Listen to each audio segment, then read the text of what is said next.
Good afternoon. Welcome to RSBN's Live Desk. President Trump to tour the Federal Reserve at 4 o'clock Eastern Time. And we know that people like crazy Bernie Sanders and Senator Rand Paul from the Commonwealth of Kentucky, they've wanted to end that Fed for a long time.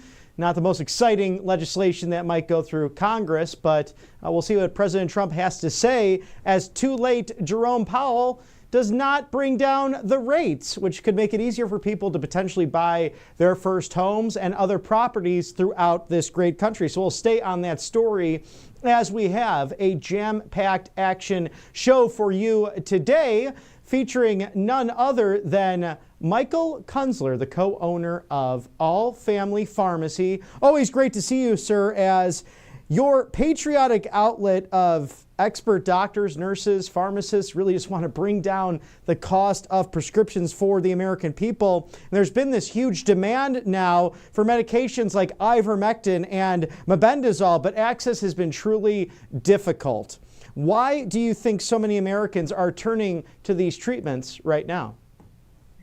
I think the data is speaking for itself. We're seeing some tremendous data coming out with, the off-label use, the alternative use for some of these medications. They came out as anti-parasites. The mebendazole is more for anti-worms.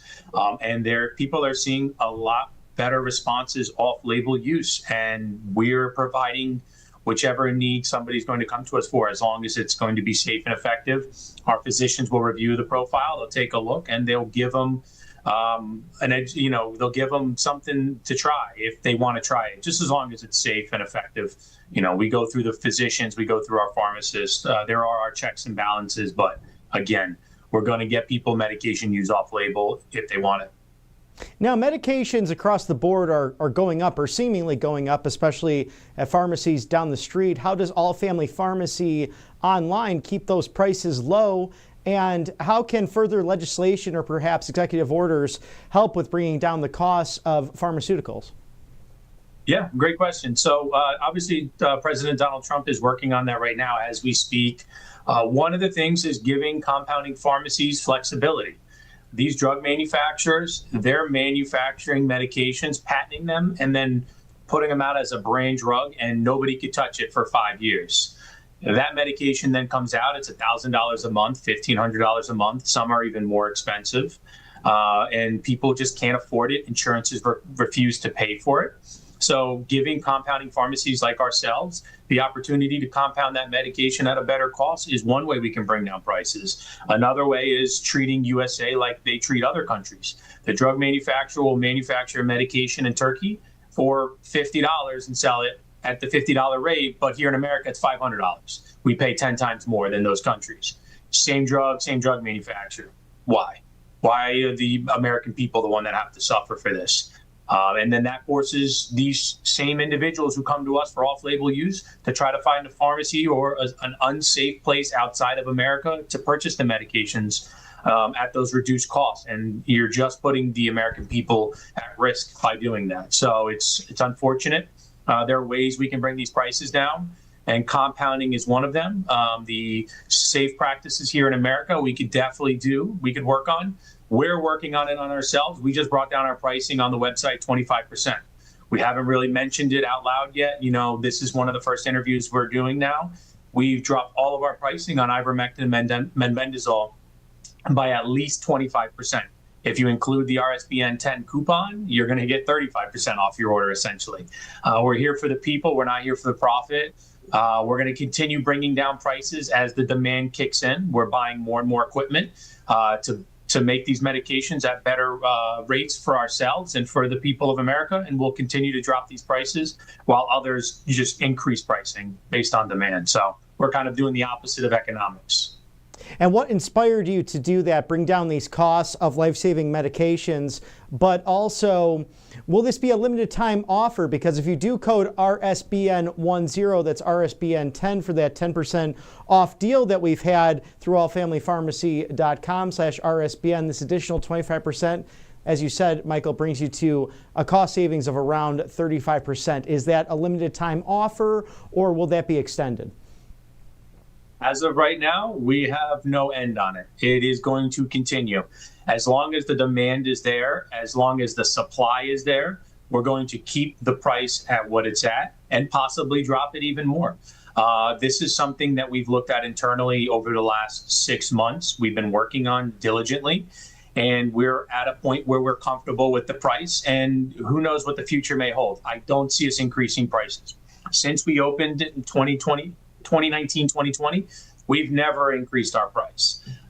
We've only decreased the price. So we're at a comfortable point. We've done our projections, and we feel this is a great spot for us to be at for at least the next 6 months or a year. And worst comes to worst, we just drop the price a little bit more. The medication's coming a little bit more cheaper for us. We're buying it in higher bulk, so that's allowing a better price for us. And we tell every patient, when we get a better price, we pass down the discount.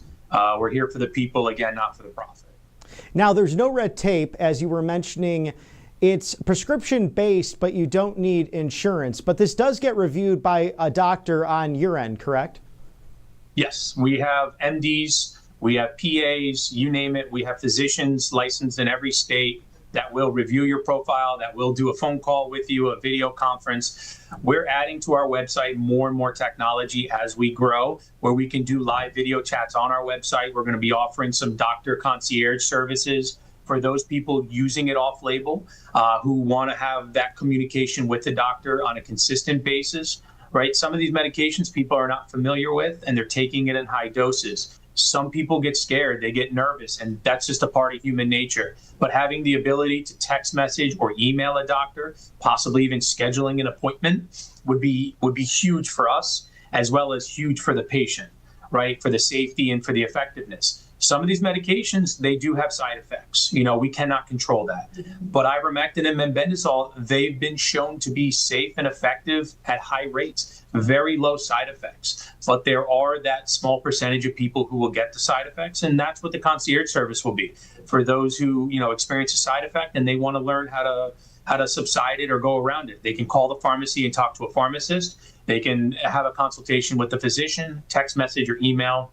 These are things we're working on in the next coming months, and I think it's going to be huge for the pharmacy business on our end, because it's going to give people the opportunity to actually talk to a doctor and not just walk into your PCP and get pushed out of the room in 5 minutes because your insurance pays a third of what they paid 10 years ago.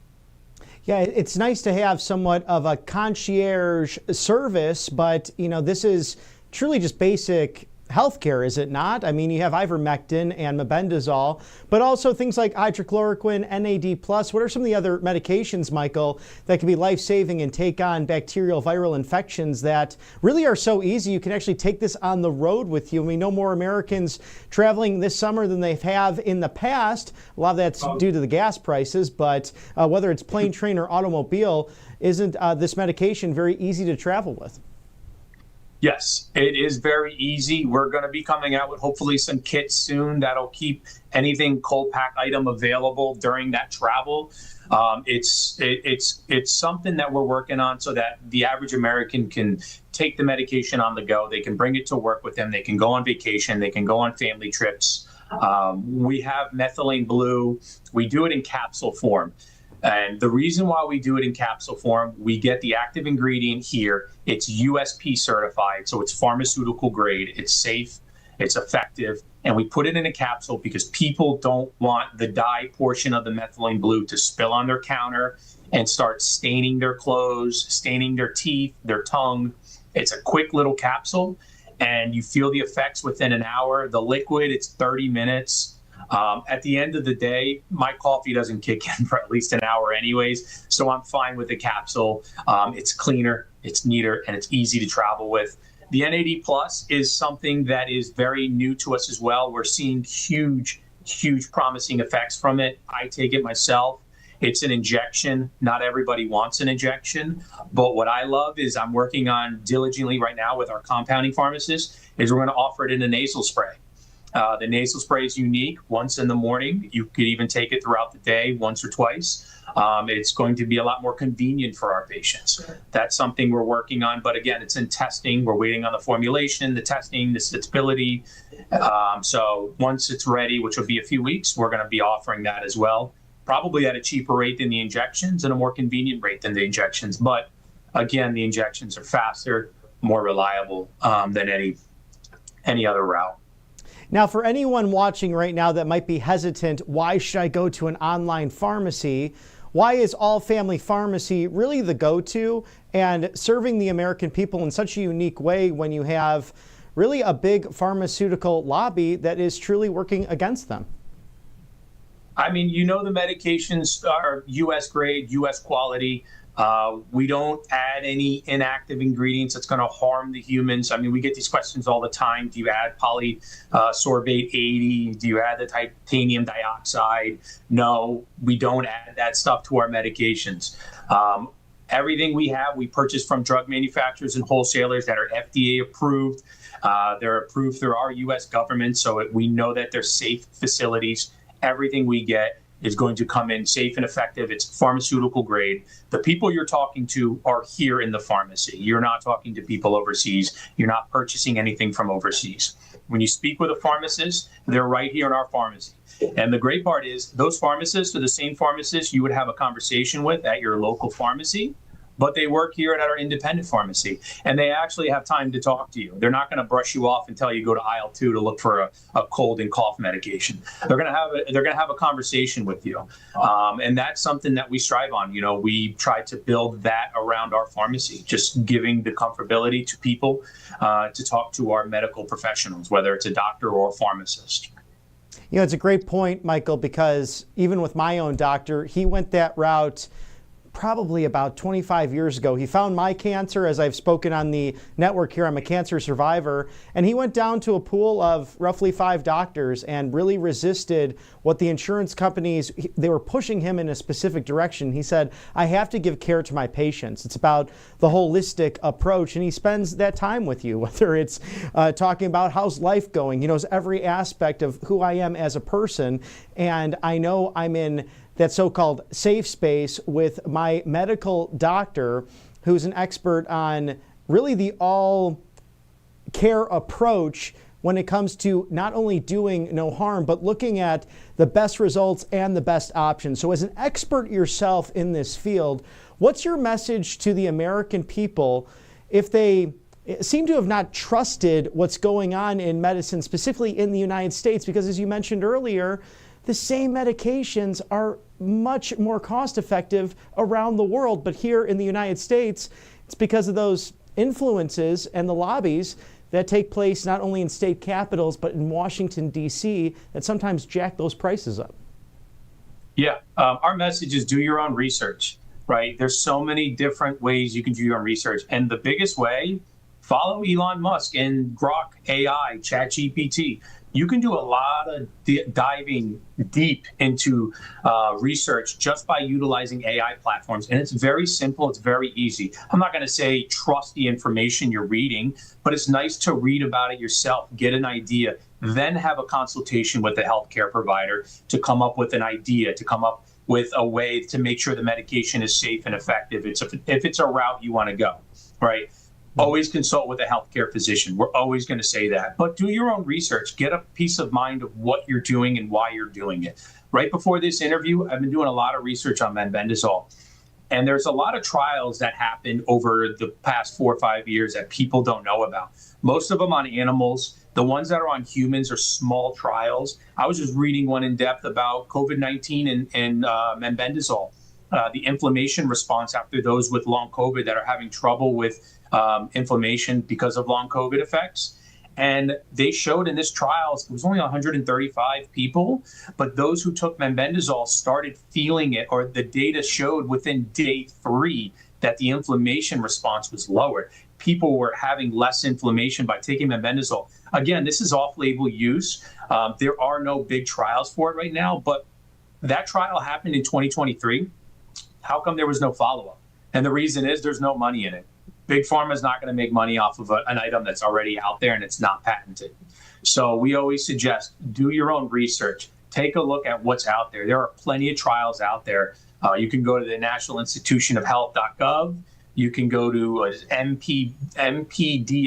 It's got a long range of scientific journals that do small research like this, whether it's on animals, whether it's in vitro, or whether it's a small clinical trial on humans. These aren't going to be posted on major government websites because Big Pharma doesn't want you to have this info. They don't want you to read it.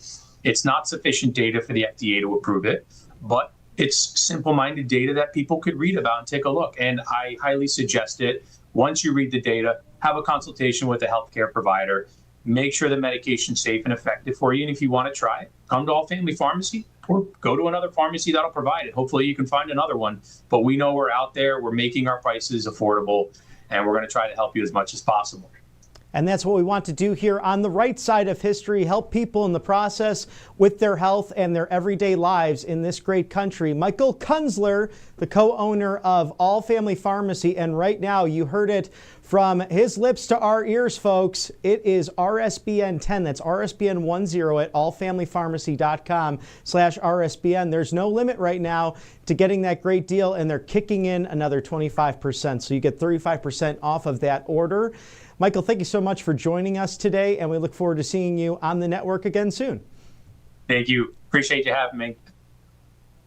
Always a joy to make America healthy again with great companies out there, public and private entities working extraordinarily hard for you, the great viewers here at Right Side Broadcasting Network. Now, we have a big day of news for you and interviews as well, as President Trump touring the Federal Reserve at 4 o'clock Eastern. So we will take on some B-roll as well to show you momentarily. But sad news today, a great American hero, quite frankly, in my opinion. I was a Hulkamaniac growing up, and we just learned over the course of the last couple hours that we lost a great friend today, the Hulkster, according to President Trump. Hulk Hogan was MAGA all the way, strong, tough, smart, but with the biggest heart. He gave an absolutely electric speech at the Republican National Convention. That was one of the highlights of the entire week, and he entertained fans from all over the world. And what the cultural impact he had was massive. To his wife Sky and family, we give our warmest, best wishes and love. Hulk Hogan will be greatly missed. And I could tell you right now that it was a joy to see him at Madison Square Garden with my colleagues Harrison Fields, who is Deputy Comms Director and Deputy Press Secretary, Special Assistant to the President at the White House, along with MAGA Megan Kohler, to enjoy that star-studded event. The Hulkster, may you rest in peace. Terry Bollea, Hulk Hogan, an icon, Thunderlips of Rocky III, a great entertainer, and truly, as the president put it, a man with an even bigger heart who proudly wore that Roman tool of execution against our Lord and Savior, Jesus Christ. But now we wear those proudly around our necks, whether it's our friend Mike Lindell or countless American patriots who wear golden crosses to remind us on a daily basis to carry our own cross, but that ultimately we're all on pilgrimage. We're all on mission here on earth in order to go back home, up to heaven, as he has called us to do. And Hulk Hogan was one of those individuals. He loved this country. And I think back on some of those videos from the Republican National Convention in Milwaukee, Wisconsin, as he's walking with his beautiful wife, Sky, and the individuals volunteering and staff at the RNC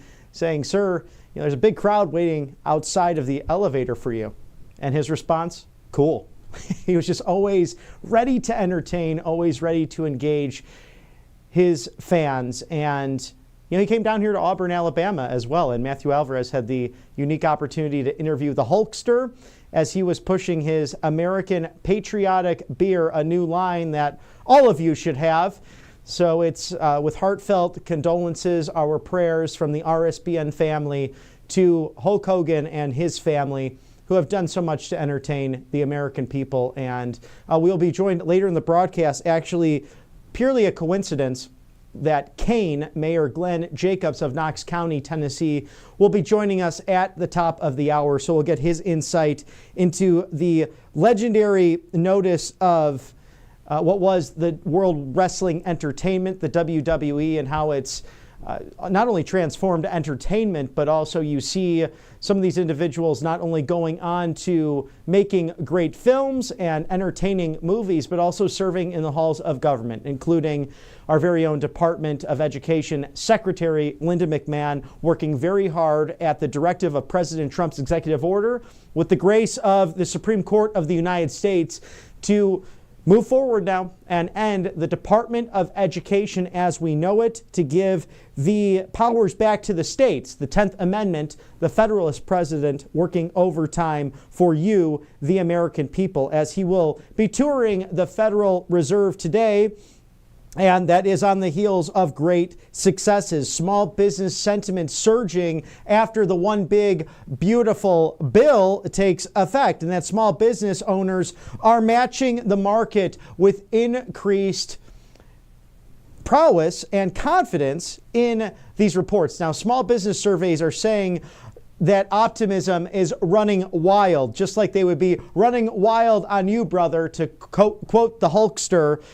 President Trump promises these policies will deliver results, and as a landmark, this one big, beautiful bill now taking effect. Trump gains on the economy and policy with small business owners, even among Democrats. Now, nearly half of business owners rate the economy as excellent or good. That's up from 30% just last quarter. More than half of small business owners expect revenue to increase over the course of the next year, up from 10% from the last quarter, and more describe their business conditions as good. Fewer small business owners have been or expect to be impacted by the tariffs that have been going around the world, with the latest 3 deals with Japan, Indonesia, also the Philippines. And specifically with Indonesia and the Philippines, they have to pay a 19% tariff rate to even access our markets. And $550 billion of the total deal with Japan that House Speaker Mike Johnson was with President Trump in the Oval Office just the other evening for this. He said it's an absolute masterclass in the art of the deal and will be a moment that he will jot down as he writes his autobiography in the future. So we look forward to that, Speaker Mike Johnson, on this big, beautiful deal with the Japanese government. $550 billion now getting access to those markets. So it talks about cars, SUVs, manufacturing, factories, as well as other different businesses that the two great nations can work together in this golden era. Now, there have been a sharp decline in the number of small businesses and owners who expect government regulations, tax policy, and trade policy to negatively impact their operations on a day-to-day basis. Confidence in President Trump has spiked, with nearly 6 in 10 small business owners approving of the job that the president and the administration is doing. According to SurveyMonkey Sam Gutierrez, the great leader in that organization, small business owners who identify as Democrats report the largest increase in sentiment, and they are much more optimistic about what's going on with business now that President Trump is at the helm. And yesterday, if you caught any of the coverage, lots of big topics during this huge news week, whether it is CPAC Summit on combating human trafficking, DHS Secretary Kristi Noem starting that off with private entities, public sector individuals, including attorneys general from around the country, Chris Carr from Georgia leading a panel discussing how to combat such a terrible scourge on this country, but also the AI action plan and victory vision. President Trump laying that out not far from the White House yesterday evening. The White House unveiled the Trump administration's transformative strategy to propel the United States into a new era of artificial intelligence dominance. Now, under President Trump's leadership, the groundbreaking blueprint establishes core tenets of how to deal with artificial intelligence. And he said there in his speech yesterday, I don't even like the word artificial intelligence. Let's make it real. Let's make everything natural. But even with all of these challenges before us, this fortifies essential infrastructure and asserts United States leadership in diplomacy and security, cementing our influence around the world and our position as a global AI powerhouse. As Nvidia CEO Jensen Huang put it, America's unique advantage that no country could possibly have is President Donald Trump. The Alliance for the Future stating the White House just advanced a more unified national AI strategy with clear, effective AI policies will be better positioned for federal support. Also a strong step toward alignment, innovation, and leadership. Even Amazon, Jeff Bezos also stating his company says Amazon supports and continues to work at the state and national levels to establish consistent standards that promote the secure, responsible development of artificial intelligence, fully realizing the potential that exists, driving economic growth and tech development. Chevron Corporation Chairman and CEO Mike Wirth stating that President Trump's American AI Action Plan is a bold and necessary step to ensure the vision for the United States in this AI revolution. It demands reliable, scalable energy and infrastructure, investing in data centers and unleashing American energy that the president is responsible for, strengthening our economy, our national security, and our global leadership. Chevron stands ready to empower the future. The American Innovators Network stating that a national organization representing American little tech companies commends President Trump and his administration for their bold and decisive global AI landscape leadership to strengthen our national competitiveness. And this is with countless different leaders around the country, including Business Roundtable, stating that the BRT supports the White House AI Action Initiative and that advanced permitting reform and investing in workforce development will develop clear frameworks that empower United States businesses to accelerate AI innovation at the ground level. So this is a new day, a new dawn for business, for labor unions, for our government, partnering with private institutions to make America great again. And this is a race we have to win. Just like we won the space race in the 1960s, it's reminiscent of another great president, John Fitzgerald Kennedy, who said, we are going to the moon. We are doing these things because we choose to do things that are hard, that are difficult, that will advance mankind. And this president, Donald Trump, following the great example of JFK in the 60s. It's an exciting time. It's a golden era as we have all of this unbridled access for you inside and outside of the Beltway right here at Right Side Broadcasting Network's Live Desk. And if we are ready, Mr. Director, I don't know if we have a chance to toss over to our friend Ashley Brassfield from the Daily Caller.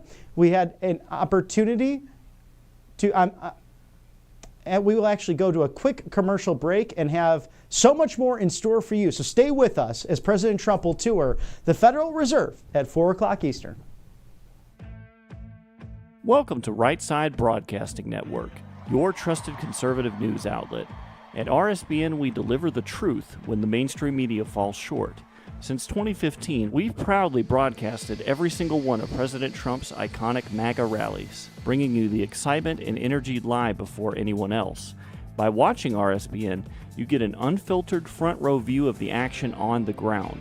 We interviewed the crowds to give a voice to millions of Americans just like you. We show you President Trump's speeches in their entirety, free from interruptions and censorship. We cover the stories that matter to you with the integrity and passion you deserve. Thank you for choosing RSBN as your home for America First News. Together, we stand strong, united, and informed. So join us and be part of the right side of history. Hey y'all, it's Silk from the Diamond and Silk Chit Chat live show. Look, don't forget to check me out right here on RSBN Network. Be sure to watch the show on Right Side Broadcasting Network, and I want you to support Right Side Broadcasting Network. Yes, it's imperative that you do so, okay? I look to see y'all soon. Bye-bye. And welcome back to Right Side Broadcasting Network, our live desk on a sunny, beautiful day in Washington, D.C. The summer weather interesting here in the loveliest village on the plains because you could look to the left, you could look to the right. wherever you might look and find sunshine, but then a cloud will be over you, just dropping rain. So that's always an interesting relief during the summertime months, as President Trump will tour the Federal Reserve today at 4 o'clock Eastern. And also sad news today. We lost the Hulkster himself, Hulk Hogan. Terry Bollea, really an American icon who entertained countless generations in the World Wrestling Federation, the World Championship Wrestling, which all came under the banner of Vince McMahon's leadership for World Wrestling Entertainment, which you know it as today, the leading entertainer in that competitive space. And it was something that was truly fantastic. Growing up as a Hulkamaniac myself, this was someone I really enjoyed with his love of America, the American flag, Hulkamania, everything that was behind it. The New World Order, of course, we don't want the New World Order coming from the globalists and the United Nations that gets whispered in corners of their alleged powers, but we know that our sovereignty will stand the test of time, as you see those beautiful American flags on the north and south lawns of the White House, flying proudly thanks to President Trump. But the Hulkster himself loved President Trump. President Trump loved him. They were dear friends. And you remember his Republican National Convention speech, talking about when they tried to take a bullet to my hero, I had to stand up and just speak truth to power. And in his iconic way, ripped that shirt off, and you saw the Trump-Vance 2024. Well, we have a tribute video for you to enjoy, remembering Hulk Hogan, an American icon.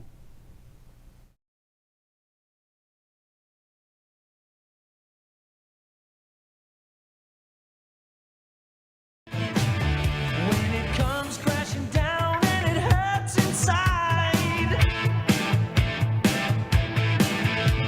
you gotta take a stand, it don't have to hide. If you hurt my friends, then you hurt my pride. I gotta be a man, I can't let it slide. I am a real American, fight for the rights of every man. I am a real American, fight for what's right, fight for your life.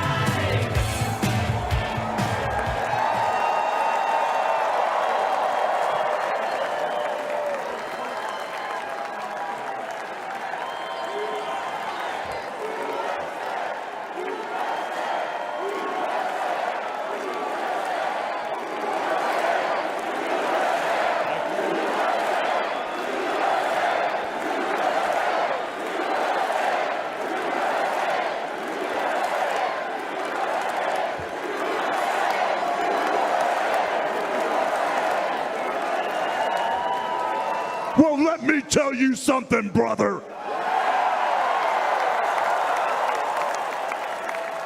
You know something? When I came here tonight, there was so much energy in this room. I felt maybe I was in Madison Square Garden getting ready to win another world title. Or maybe I thought the vibe was so intense, the energy was so crazy, it felt like maybe I was gonna press that no good stinky giant over my head and slam him through the mat, brother. But what I found out was I was in a room full of real Americans, brother. And at the end of the day, with our leader up there, my hero, that gladiator, we're gonna bring America back together. One real American at a time, brother.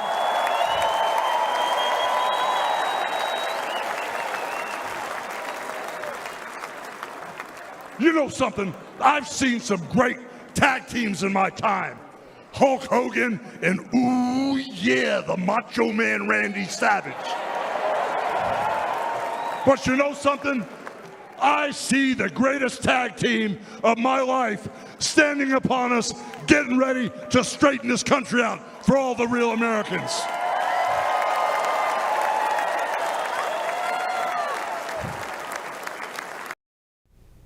There have been great speeches in American history, but none more electrifying perhaps than Hulk Hogan at the Republican National Convention just last year in Milwaukee, Wisconsin. Eternal rest grant unto Terry Jean Balea, O Lord. May perpetual light shine upon him. May he rest in peace. He was a real American and fought for the rights of every single one of us. He loved this country. He loved Jesus Christ, his Lord and Savior, and devoted his life, especially the end of his life, to serving others, and always doing it with a smile on his face.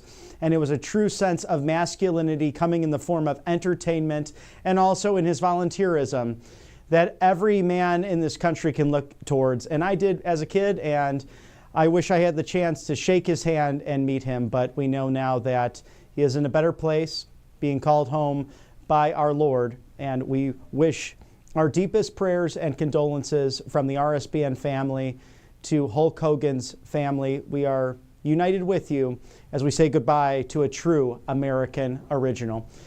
And we had the opportunity to speak to another American original, the Daily Caller's Ashley Brassfield, a good friend of the network and truly our eyes and ears in Washington, D.C., covering everything on the Hill. And we'll toss that interview now. And welcome back to the show, Ashley Brassfield, a friend of RSBN, doing amazing work at the Daily Caller, covering the Hill. And Ashley, you were on another story regarding illegal immigration, how that relates to what happened to the Laken Riley case. Right. Well, I was able to interview Brad Knott yesterday. He is a representative out of North Carolina, previously a federal prosecutor.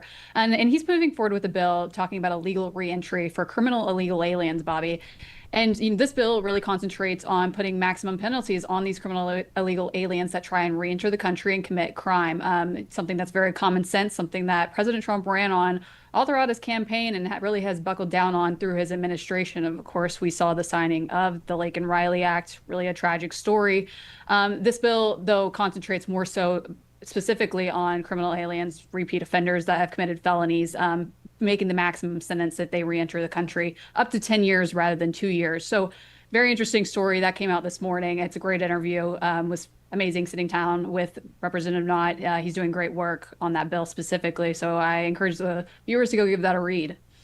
Are you getting any temperature on what the support will look like in the House and perhaps the Senate? Because I was so moved this week by that subcommittee hearing, and Senator Cruz really came out passionately and apologizing to those who lost their loved ones to illegal alien violent crime this week. And I have to give credit where credit's due. Senator Amy Klobuchar at least said, "I'm so sorry for what happened," but was the only Democrat on the panel of the border betrayal by Joseph Biden, the former Autopen president that we saw. And Senator Cruz laid it out in tearful manners and passionate manners that these people would still be here today if we simply had President Trump in office during that time. Right. Well, there's cases like the Laken Riley case that we saw in Georgia. We talked to many people. That was a big concern going into this previous 2024 election, of course, which ultimately led to President Trump getting elected, one of those main issues. But I even asked Representative Knott, what his thoughts from the other side were. Why are they not agreeing on this bill? This is talking about criminal repeat illegal aliens entering the country illegally and committing crimes, violent crimes against Americans.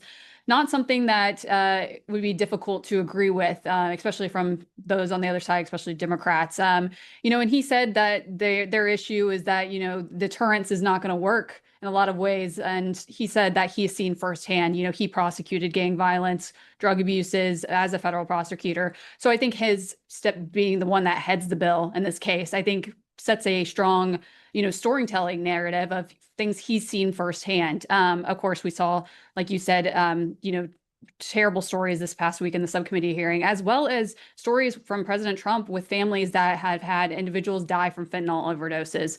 So the issue is wide ranging, the crimes that have been done by criminal illegal aliens coming across the border. And do we have a country if we do not have a secure border? That's been the question. Of course, numbers have dropped significantly on illegal border crossings. So this is kind of that third spoke on the wheel to make those, affirm really the president's agenda when it comes to combating illegal immigration as well as border crossings and supporting law enforcement, which is one of the most important things. Is there anything on the Hill right now that wants to address perhaps the 14th Amendment? Maybe they have a chance now as they go into recess back to their districts, as Speaker Mike Johnson has really laid out in the press conference, as well as with that surprise presser just yesterday, touching on a plethora of issues from the Epstein files to the Trump agenda and the one big beautiful bill and the rescission packages. But do you think Congress will move on that? Because the Supreme Court of the United States really made it clear between the executive and legislative Article 1 and Article 2 branches of our government, it's now up to them to really decide this issue of birthright citizenship. And the court's been very clear. We decide, is it constitutional or not? So do you see anything coming from Congress that might have the courage to address this very issue over the questions of the 14th Amendment? Right. Well, we even saw last week the amnesty bill that came forth, and the president's spoken out, basically alluding to the fact he is against amnesty. A lot of this has to do with farm workers, and there's a bunch of debate regarding that issue. But of course, this bill, I think, like I said, was this third spoke. We saw abuses of the TPS system by the Biden administration throughout the 4 years. Congressman Knott talked about the abuse and what it was not used properly for. So I do think this gives power to, on a federal level, one, to deter criminal illegal aliens. Once you've investigated them, put them in a room, they know what federal charges means, is what he told me. So I do think this will prevent possible future abuses coming in. Birthright citizen, obviously a hot topic. We have a great reporter, Caitlin, on that as well with the Supreme Court cases. But, a lot of hot topics going into this recess, a lot of things that seem incomplete. And by the end of the year, I think there's some expectations coming from the administration that Congress needs to handle some of these things. And I'm amazed by this Democrat line of there will be no one to work in our fields, no one to work in our farms. It's eerily reminiscent of 1856 and pre-Civil War America, where they were saying the same thing as a Democrat Party. There's no one to pick the cotton. And I'm just struck by it because even the United States Chamber of Commerce, a great group in so many ways, even during the Bush years, they wanted open borders and cheap labor. And shouldn't people be compensated for the dignity of work and their hard labor, especially doing stuff like feeding the United States? And what I think it's a ridiculous assumption that no one else will want that job. I can remember going through high school and a guidance counselor telling me no one does those kind of jobs if you're living in the suburbs. Nothing could have been further from the truth. And that was in regards to the trades. But I'm just amazed at this Democrat line of thought. And do you think that it'll actually work in certain districts throughout America? I don't think so. I think people have a lot more common sense. Americans are smart and can figure it out. But one thing that Congressman Knott told me is the immigration issue is not black and white. And he even told me a story he had to prosecute. And although he said it may sound harsh, a cleaning lady, and she had millions of dollars stored under her floorboards. So, as though it might sound harsh to, prosecute someone like that, I don't think you're making millions of dollars cleaning houses. That's a lot of houses, is what I told the congressman. So like he said, I don't think it's a black and white issue. I think Democrats like to weaponize the idea that these are hardworking farm workers in a lot of ways. But I think a lot of Americans feel that the system has been abused. And I think it's putting the cart before the horse on solving an issue before we're able to give people amnesty or even consider that conversation a lot of the time. Maria Salazar, of course, bringing that legislation forward. And I even asked the congressman, is this legislation something to combat that? And he said, no, I presented this before that. But I do think it's something that is supportive of the president's agenda when it comes to illegal immigration. And the administration's been very clear on their stance on that so far. Such a good point, Ashley, because two things. We have border czar Tom Homan stating that because of the auto pen and Alejandro Mayorkas, you need to remove roughly 7,000 illegals per day. And thanks be to God for the One Big Beautiful Bill funding when it came to border security so they can have those boots on the ground so that these agents aren't working overtime. And in turn, right here in Auburn, Alabama, the loveliest village on the plains, something at the church I attend, the pastor actually said, and I would consider him, I don't know his politics, but more of a traditional conservative gentleman, stating that please keep everyone in your prayers in this process, whether it be law enforcement or those who are being removed, because we have two minors now in custody. Their grandparents are able to stay. Their parents were undocumented documented. So they were removed by ICE recently in specific raids that happened in Auburn, Alabama. So I think it's healthy for all Americans to keep everyone in our prayers regardless, because there is this gray area and lives are affected. And it seems as if the self-deportation that's taking place, a huge benefit in order to get people back here legally and patriotically.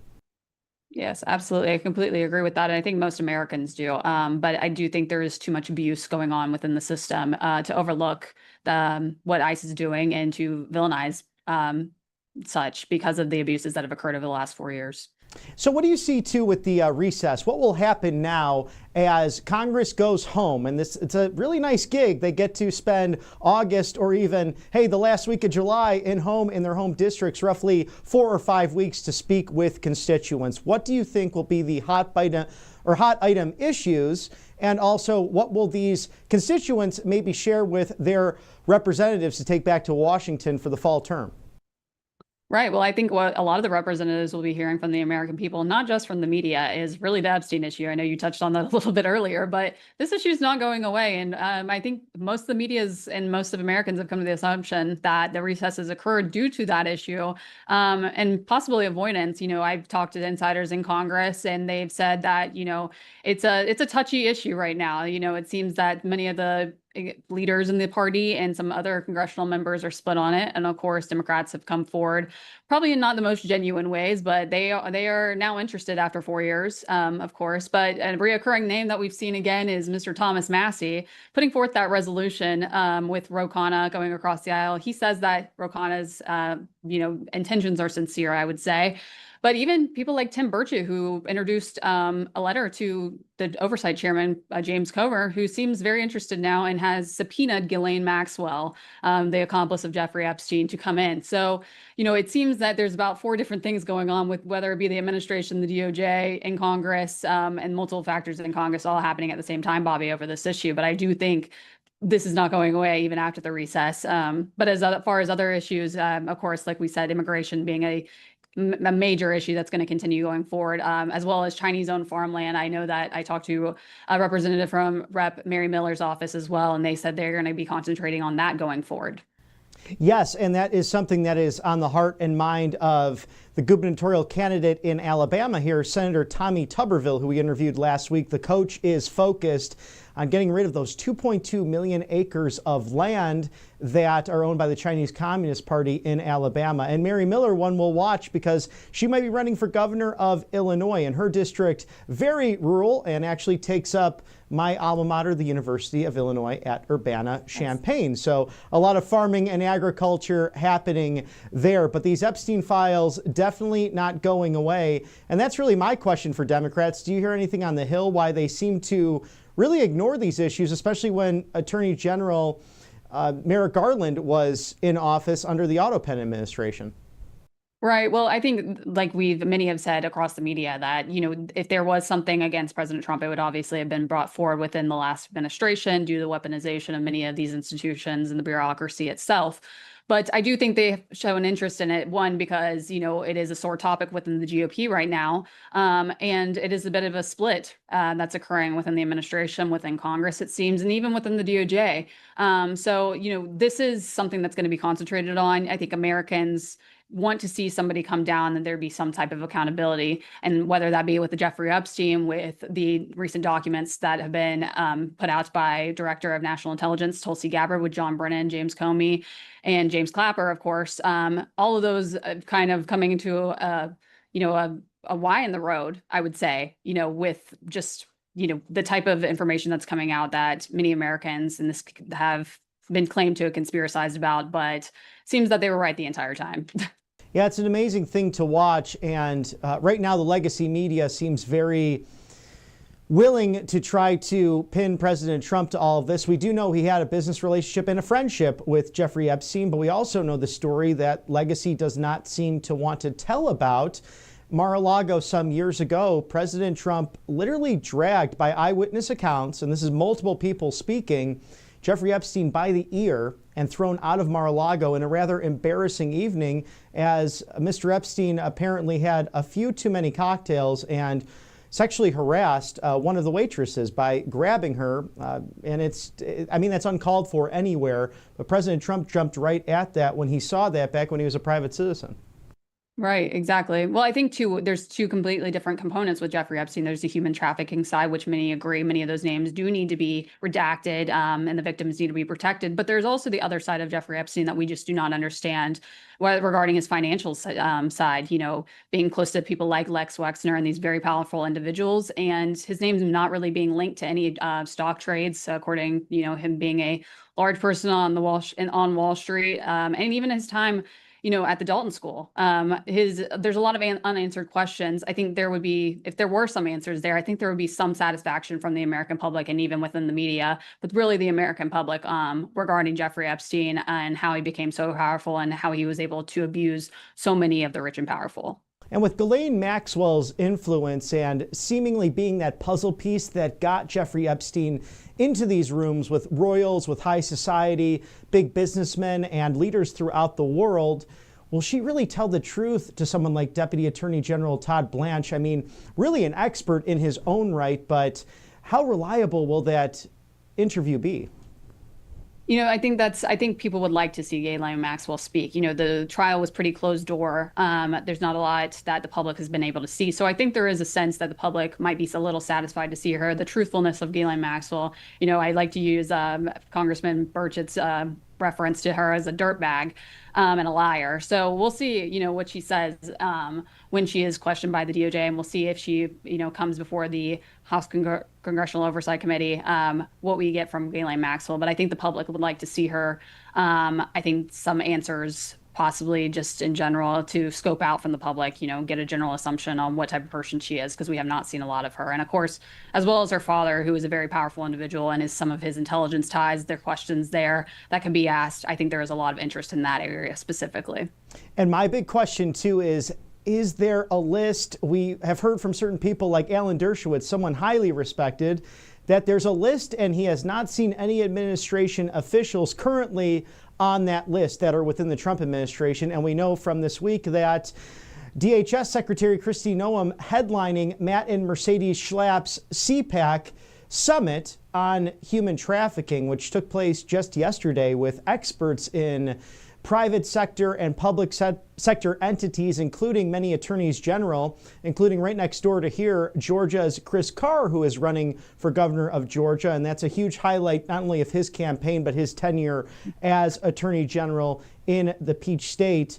Do you anticipate any more developments or covering anything from the Daily Caller that might bring these perpetrators to justice? Well, absolutely. And I think something very interesting at that CPAC, I guess the interview that was supposed to happen, was Pam Bondi actually pulled out due to a scratched cornea, reports of a scratched cornea yesterday. So I think there is speculation, especially from the public. We have not received answers still. So I think there is a lot of heat towards the DOJ right now, maybe even rightfully so in a lot of ways, coming from the media as well as the public and the MAGA base, I would say. So I do think, that the Daily Caller, I think we have a lot of interest in this subject, and I personally have been covering a lot of it. So I have an interest there if I continue to see things, and as well as being very involved with the Biden investigations already with Oversight Committee. I actually spoke to some people on the Oversight Committee regarding the subpoena going out to Ghislaine Maxwell yesterday. So I can say I feel like about 95% chance that we're going to keep covering it. So you can look out for more reports from me and others at the Daily Caller. Well, we look forward to that, because Right Side Broadcasting Network and the Daily Caller on the correct side of history, and we'll get to the bottom of it for the American people, because that's what we owe them as journalists. Our eyes and ears in Washington, D.C., it's none other than Ashley Brassfield, the Capitol Hill correspondent for the Daily Caller. Thanks for joining us today, and we hope to see you again soon. Thank you. It was a pleasure. And thank you to Ashley Brassfield of the Daily Caller. Always a joy to speak with her on her expertise. She's truly our eyes and ears on the ground there on Capitol Hill in Washington, D.C. And the great medications that can save your eyes and ears, among other things in life, especially bacterial and viral infections, how about allfamilypharmacy.com/RSBN? If you were with us just earlier, we interviewed Michael Kunzler, the great co-owner of this organization of patriots and medical experts focused on your health and protecting you against all of the dangers that are out there. Code RSBN10, that's 10. There's a new COVID variant out there. Actually, I was supposed to see friends last weekend, and sadly, they came into contact with that COVID. So it's out there still, 10% off now. And Michael's interview, if you saw that, they're tacking on an additional 25% off. So if you buy with them now at allfamilypharmacy.com/RSBN, you'll get a total of 35% off of your entire order. So scan that QR code now. It's ivermectin, it's hydrochloroquine, it is mebendazole, also NAD+, 200 essential medications, antibiotics, also emergency medical kits that can save you and yours. It's no excuse nowadays to not have that medicine cabinet stocked in 2025. You can also take these medications on the road with you for your summer vacations. allfamilypharmacy.com/RSBN, your go-to for your health here on the right side of history.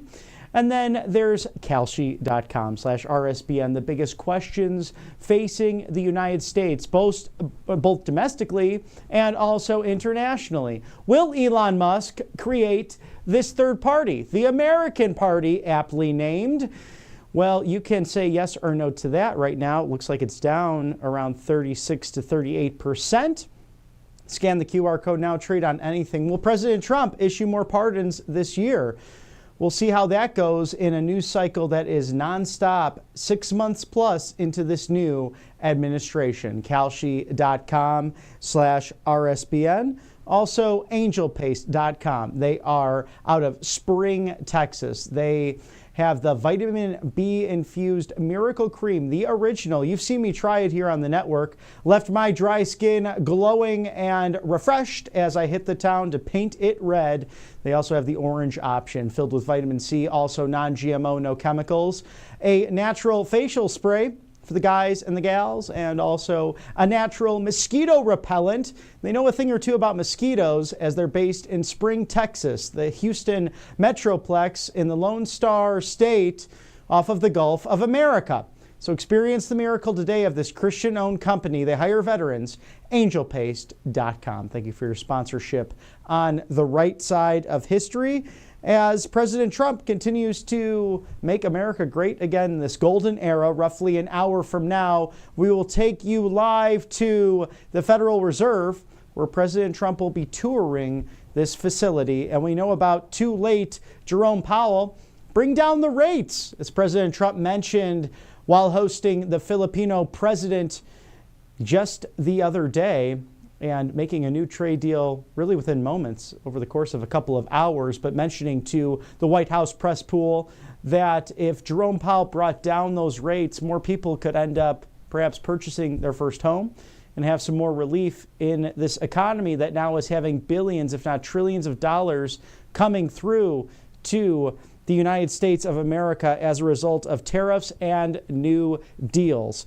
And we are joined by Mr. Mayor Glenn Jacobs of Knox County, Tennessee.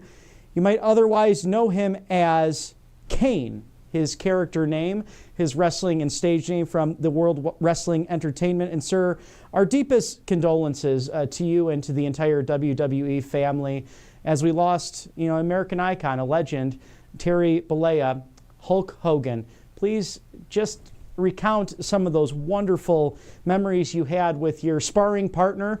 I was just looking on Instagram and it's going hog wild, and I saw the video of you, The Rock, Hulk Hogan back in 2002 in SmackDown, and when you took on his character role of all the Caniacs that are out there. So please reflect upon who was truly an American icon. Yeah, Hulk Hogan was an American icon. He transcended wrestling and WWE. Was a legend in pop culture and entertainment just overall. That was what you referred to as one of the most memorable moments of my career. Certainly one of the most entertaining. The first time that I ever actually saw Hulk Hogan live, I was in the crowd at a show in St. Louis at the old Checker Dome. And it's actually one of the reasons I got into professional wrestling, because when he came through the curtain, I mean, the place went crazy. As we would say in wrestling parlance, the roof blew off the place. It was just unbelievable. And I was like, man, to think that, someone can have that just draw that kind of emotion out of people. I was always a big fan ever since I was a kid. The video clip there of me with Hogan and Rock, people are like, wow, you did that really well, that imitation of Hogan. I was like, yeah, I've been doing it in the mirror ever since I was a little kid, just like so many other people my age have done.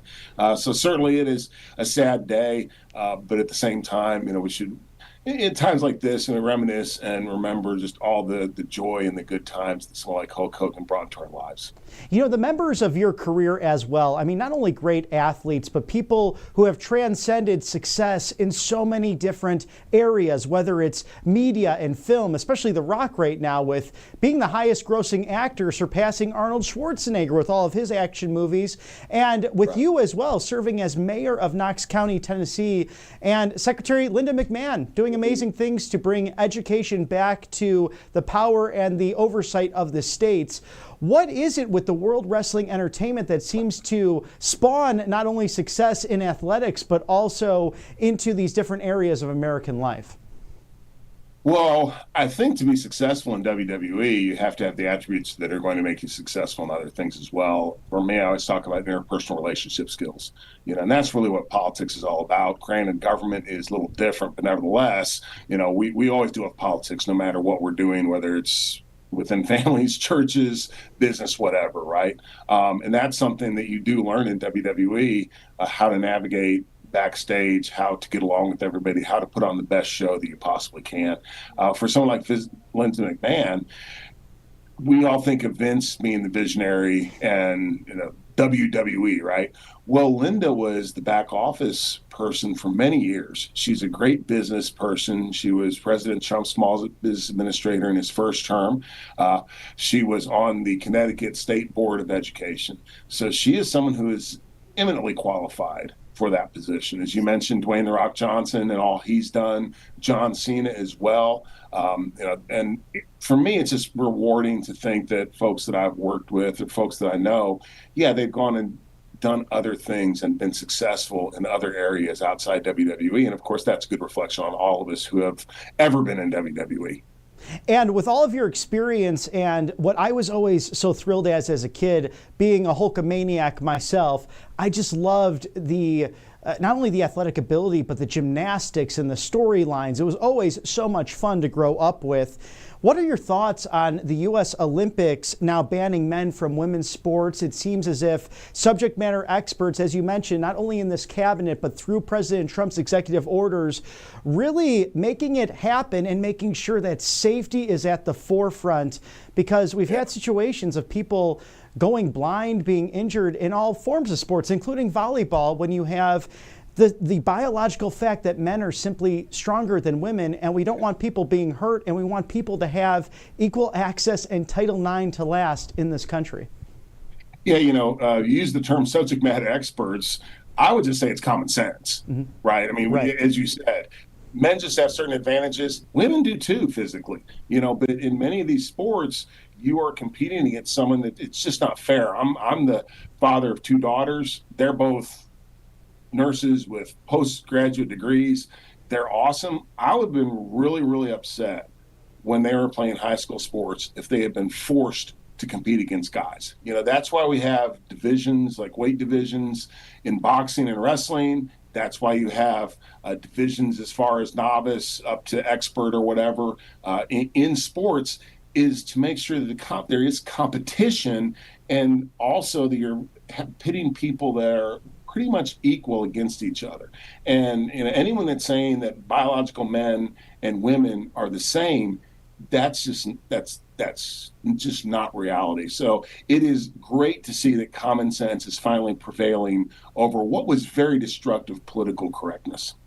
And it seems in turn to move America into that Make America Healthy Again initiative by Secretary Kennedy. And speaking of that, it's healthy in mind, body, and spirit, because we know during COVID that there were many lockdowns in churches, in gyms, really places of worship, and even sometimes your grocery store. I mean, I was pushed down south as a result of trying to find better results in my work, in my career, because the Chicago area, it was absolute lunacy. People would run up to me and say, "Where's your masks?" This is before the mask mandates. And I asked them, wait, aren't we supposed to be 6 feet apart? This is very early on in the pandemic. So why isn't Dr. Fear, Mr. Fauci himself, not in prison yet? Why should he be? And is there any legal ramifications that Americans have against someone who perpetuated so much falsehood and so much non-scientific so-called evidence against the American people? Yeah, that's a great question, and I don't think it's completely finished yet. When you look at President Biden's preemptive pardons, they were done by AutoPen, so we don't even know if those are valid or not. And the fact that Fauci committed perjury, again, in Congress. We all know those fiery standoffs that he had with Rand Paul, and everything that Rand was saying turned out to be correct. Everything that Fauci was saying turned out to be a lie. Fauci was saying these are not gain of function. It was obviously gain of function. The U.S. was actually funding research in an adversarial country that ended up causing potentially a global pandemic that killed millions of people, upended the entire global economy, just caused all sorts of destruction and just like we've never seen before. And the amount of government overreach, the amount of crazy politicians who took advantage of this and tried to implement all sorts of authoritarian measures. I really feel that our country, the world, was on the brink of sort of a brave new world of technocratic elites.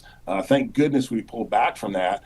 But at the core is Anthony Fauci, and all the money that he controlled, all the grants that he controlled, the fact that he was basically operating without any oversight. Those are questions that need to be answered. And how do you think that will move forward? Will you have people, brave senators like Rand Paul, as you mentioned, but will there be more congressional subpoenas? Perhaps it needs to go to the courts, but how can we hold these people accountable that were responsible for this gain of function research? Because now we know it wasn't just some random bat in Wuhan, but rather, a more insidious practice that could be biological warfare at the highest levels. Yeah, I think that it is more hearings and determining in a way that legally you're able to proceed. Obviously, the pardons, and I guess it's not even the legal aspect of it, though. It's just the fact that someone like Anthony Fauci, he should not be on the news. And you'll see the left-wing media still putting him out there, propping him up as the expert on so many things. The guy caused so much harm in the country and really around the world. That I think that it's also just acknowledging that the technocratic elite like him, they're the problem. And moving forward, even if nothing happens to someone like Anthony Fauci, moving forward, we can never, ever allow anything like COVID and the government response to the pandemic to happen in this country again, because it is anathema to everything that America stands for. So true, Mr. Mayor. And can you take us through a 30,000-foot look, or maybe even closer, into Knox County, Tennessee? It's such a beautiful part of the country, East Tennessee. I love visiting there myself. What's going on in your community, and how can we help your neck of the woods to continue making America great again?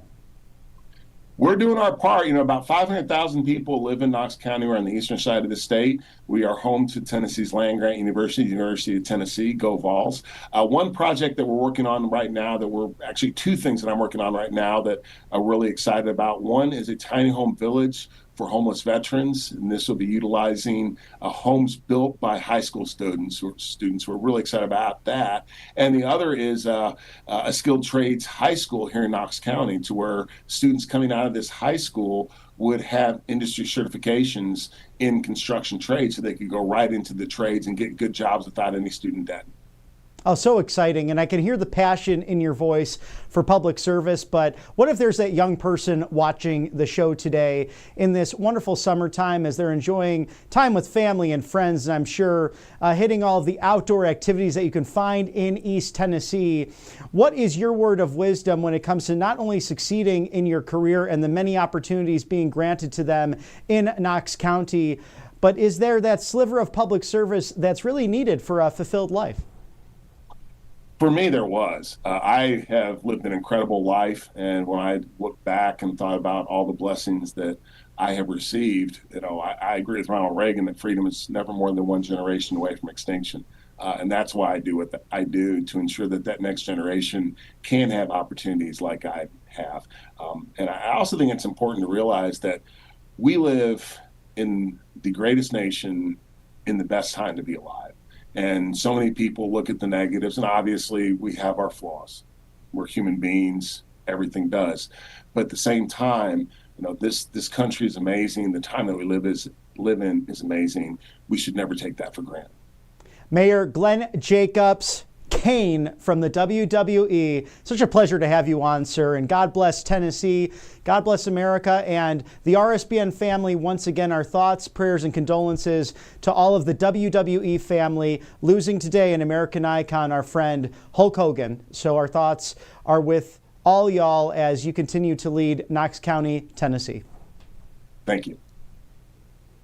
And we are covering all of the breaking news here at RSBN's live desk with President Trump. At the top of the hour, you will see him touring the Federal Reserve today and looking at what is there with too late Mr. Jerome Powell. We got to bring down those Fed rates, as the president has mentioned on now nearly a daily basis. But thank you to our sponsors here on the right side of history. allfamilypharmacy.com/RSBN. You can scan that QR code now, RSBN10. That is the code, easy to remember, RSBN10 for 10% off. This is ivermectin, hydrochloroquine, antibiotics that will save you and yours from bacterial and viral infections, NAD+, and much, much more. 200 essential medications and emergency medical kits that you could take on the road with you for your summer vacations. The meds you trust delivered to your door in real time. So it's 310 on the East Coast. If you go to allfamilypharmacy.com/RSBN, order today, you'll have that within 24 hours right at your door there. No insurance, no red tape, no worries. Just a doctor on the other end. Pharmacists committed to you, the American people. allfamilypharmacy.com/RSBN. And now, as you heard from Michael Kunzler in the last hour, the co-owner of this fine American pharmacy, an initial 25% off. So you're looking at 35% of savings when you order today. allfamilypharmacy.com/RSBN and mypillow.com/RSBN, the free shipping sale. The My Cross, the replica from Mike Lindell, what he wears on a daily basis. The Roman tool of execution. I have it on my lapel adorned with American flag colors. Well, Mr. Mike Lindell wears his cross around his neck. You can wear that same cross as well to glorify our Lord and Savior, Jesus Christ. That's going for 50% off right now. How about MyPillow bed sheets? $24.98, all sizes, all colors, and the multi-use MyPillow 2.0. Now $9.98 in all different colors, all different themes as well. That's better than any lunch deal that's out there. If you find a better one, prove me wrong. MyPillow.com/RSBN. Call today. Don't delay. 800-836-7566. Support Mike Lindell and Right Side Broadcasting Network by shopping now at MyPillow.com/RSBN. If you like what you see at the network, we'd be honored to have your financial support because we're up against a legacy corporate media. It's just the God honest truth.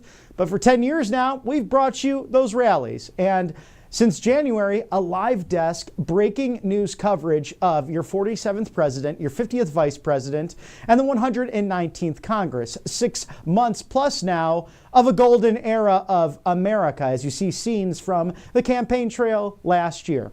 RSBnetwork.com/donate. You can text RSBN to 801-801. You can even mail a check-in. We'll make it nice and simple for you at 1550-1550 Opelika Road. That's Suite 6, P.O. Box 344 in the loveliest village on the plains. It's Auburn, Alabama 36830. 1550, that's 1550, Opelika Road, Suite 6, P.O. Box 344, Auburn, Alabama 36830. I was going to tell the mayor, oh, go Vols. It's a big thing to say at this network because we love our Auburn Tigers right behind us, and we love you here at the network. Thank you for your financial support as we are on the correct side of history, Right Side Broadcasting Network. And it is roughly 3:13 on the East Coast, 12:13 on the West Coast, as you see the embargo live footage of the exclusive tour of the Federal Reserve construction taking place in beautiful Washington, D.C. So we see some of those elements there as we are looking at that now and covering all of the latest from the Trump White House and what is taking place inside and outside of the Beltway. Great successes this week. 3 new trade deals with Japan, Indonesia, and the Philippines, as well as the underscoring of President Trump's promises made, promises kept. This president truly delivering on countless promises he made, in fact 20, dating back to the Republican National Convention last year. And unlike any commander-in-chief in history, and especially those living predecessors of this commander-in-chief, the wins keep coming, perfectly illustrated by 3 recent headlines out of Waco, Texas, in fact, of KXXV-TV. Servers and other tipped workers could see significant financial benefits from President Trump's no tax on tips policy, potentially saving thousands of dollars annually. And then in turn, you get more restaurants, you get better service. That's how I started my career, waiting tables, and I learned a lot from it. And I've used pretty much everything in any job or any career move I've had in the hospitality industry. It is a cornerstone of America, and good to see no tax on tips because folks, they work hard to bring home the support not only for what they're doing in their lives, maybe it's school, maybe it's moving on to the next step in their career, but for some of them also life servers. It's a great industry, and they should not have extra taxes on their tips. So we're happy to see that. Also, the Daily Wire putting out healthcare provider Kaiser Permanente confirmed to the Daily Wire on Wednesday that it was pausing all transgender surgeries for patients under the age of 19. This is in response to pressure from the Trump administration. And thanks be to God, because they say that the human mind really doesn't develop, at least for men, until age 30 to even 35, fully developing. I can tell you mine's still in development, and I'm 37. No, I'm just joking a little bit there, but still a lot of truth in the fact that teenagers, they're not really thinking exactly clearly.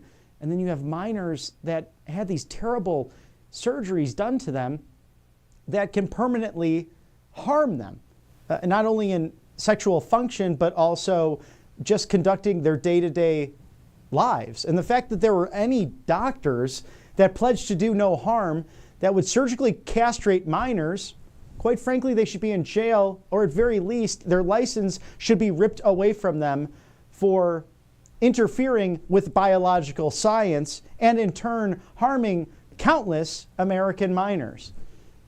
Disgusting practice. And now, Trump delivers most secure border in history. This is the June migrant arrests. They dropped 15% from the prior record, according to Breitbart's coverage. The Trump administration delivered on its promise to secure the U.S.-Mexico border policy, set new records for the lowest number of migrant encounters. The lowest number.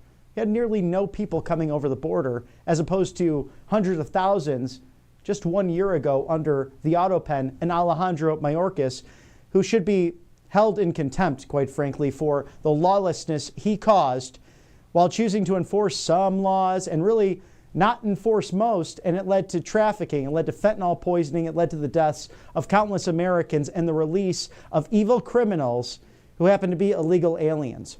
The June Southwest Land Border Encounters report from U.S. Customs and Border Patrol showing yet another decrease in migrant encounters, including the lowest number of encounters in one single day.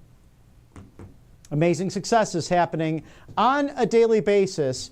As you see there, an exclusive tour of the Federal Reserve construction and that American eagle adorning the top of it there, a nice close-up, the arrows and the olive branch. We are always willing, ready, and able to offer that olive branch, as President Trump has clearly shown that with peace through strength at the highest levels, but he's also willing to use the arrows when necessary. Iran learned that the hard way, but targeting their nuclear facilities just last month to bring an end to the 12-day war. Thanks be to God for that, and for a president who's really righting the wrongs of the Barack Hussein Obama presidency, the autopen presidency that was an absolute travesty and an absolute farce against the dignity and the rule of law, and in turn, the American people. At the top of the hour, we will see President Trump getting an exclusive tour of the Federal Reserve, and we'll see if he has any comments for you and to the White House press pool in regards to bringing down the rates, something the Fed should do immediately. And this is something where crazy Bernie Sanders is actually in agreement with the MAGA movement. He had voted, along with Senator Rand Paul, to audit the Fed, and that was something that did not necessarily succeed in the halls of Congress some years ago, but those drumbeats for Fed Reserve transparency are getting louder and louder by the day, as this is some really interesting and fascinating camera work on the side of my comments today, getting this tour of the new and improved Federal Reserve. And if you go down Pennsylvania Avenue or really any corridor of Washington, D.C., your federal city, you tend to notice how modernity versus the traditional and the ornate seem to conflict with one another.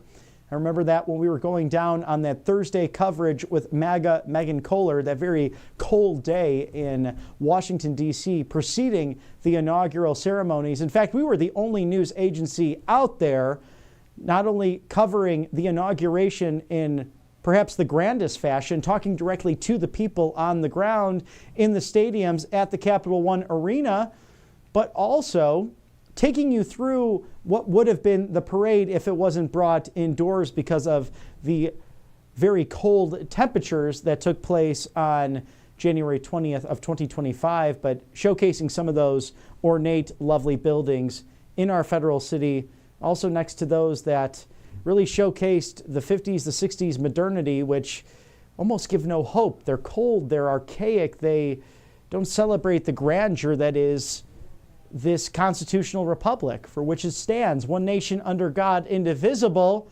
liberty and justice for all.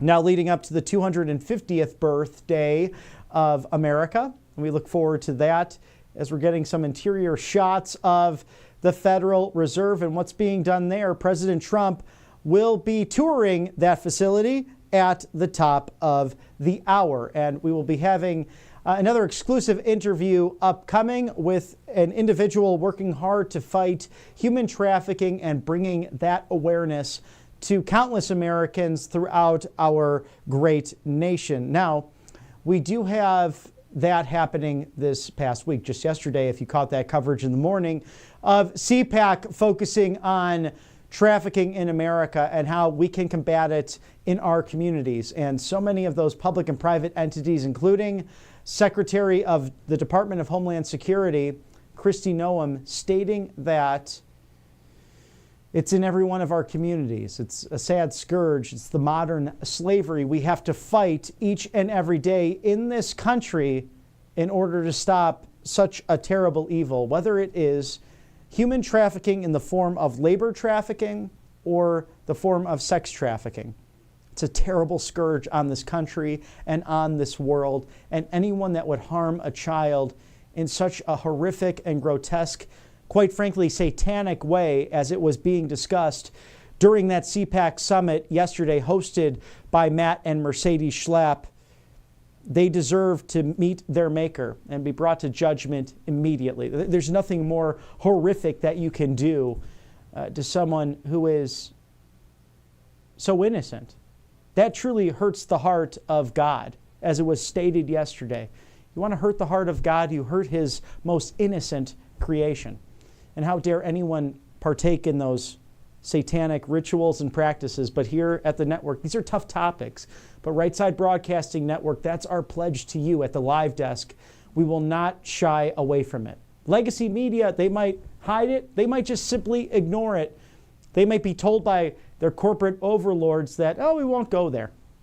But we here as citizen journalists, anchors, hosts, writers, producers, and directors, we want to bring you all of that real-time information as soon and as up-to-date as we have it, so you know what's happening in your neck of the woods, simply to bring awareness, simply to bring the truth to you wherever that road leads. And that's why we must pray for people who are in the halls of power to reverse the trends of what a deep state, uniparty, globalist League of Shadows attempted to create with this neocon, neoliberal, globalist approach to countless different items and topics. And that's why we have to pray for people like Tulsi Gabbard, who have worked so hard to bring out the truth. And we are joined now by subject matter expert on human trafficking. We have our friend here, Dan, who is working so hard to bring light into the darkness. And sir, we know that yesterday a CPAC summit on human trafficking. Did you get a chance to watch any of that? And also, what are your takes in 2025 with this horrible scourge that is really hurting our country? Hello, sir, and thank you for having me. I did not get to watch any of the CPAC stuff yesterday. I've been busy the last 3 days teaching law enforcement about human trafficking across the southern part of the state of our country. As far as human trafficking goes in America, unfortunately, we're in a pretty tough predicament. We're in a pretty tough place.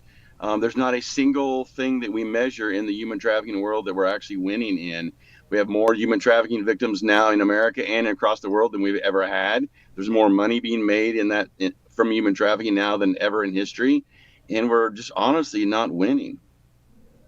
Yeah, it's a terrible thing. And what do you do on a daily basis to make sure that we reverse these trends and we can equip law enforcement to stop the labor and sex trafficking that's going on in our country? So one of the big things, the big myth is that law enforcement understands what to do with this. And there's all kinds of studies that have been done on this. And what we find is that only 17% of law enforcement has any kind of training in human trafficking whatsoever. And if you look at skills, which is what law enforcement really needs, versus awareness, which is what the general public would need, only 8% of agencies across America have skills. And most people think, well, that's just a small, probably, departments. That's not like the bigger ones. And it's really everybody across the board. It's federal law enforcement, it's state law enforcement, it's local law enforcement. And the example that I like to use, because everybody's familiar with their agency, because they're so big and we see them all the time, is the FBI. Most people think, well, the FBI must be trained in human trafficking. The FBI has zero, not 1 minute of human trafficking training when they're in the academy. They get nothing. So when they're out of the academy, they don't know what to do any more than any other state or local police officer would do, because they haven't been trained. And why is that, Dan? Is it simply an ignorance, or is it just not being aware? Because we know now, based on border control and security from the last administration, over 300,000 kids went missing. President Trump saying that 10,000 of those have been found by federal authorities, but we really seem to have a crisis on our hands. We do have a crisis, and I think what we need to do is completely change, the paradigm, so to speak. We need to understand that we've got to provide law enforcement with these tools so that they can be successful. And the fact that the border is now closed, that is one really good piece that has been accomplished, because that's going to stop some of the trafficking. And then you're talking about all the unaccompanied minors. That's a ginormous problem. But again, another myth is that trafficking in America, or really anywhere, it's all children, and that's just not true. So 2/3 to 3/4 of all people that are trafficked in America are adults. They're adult females. So we're kind of missing that whole spectrum, when that's the biggest thing that we should be trying to do something with. Yes, we should be going after children. Yes, we should find all those unaccompanied minors. Yes, we should be stopping that. But how many people out there really know that most trafficking victims in America are adult females? Yeah, that was actually going to be my next question, Dan, because you're the founder of Human Trafficking Training Center, and you have found with your numbers that it's 72.5% of these victims in America are adults, 94% of them female. So how does that translate, as terrible as it is to see children and minors fall into this? How are adults being succumbed to these forms of trafficking, but 80% as well American citizens, with 20% being foreign nationals here within our borders?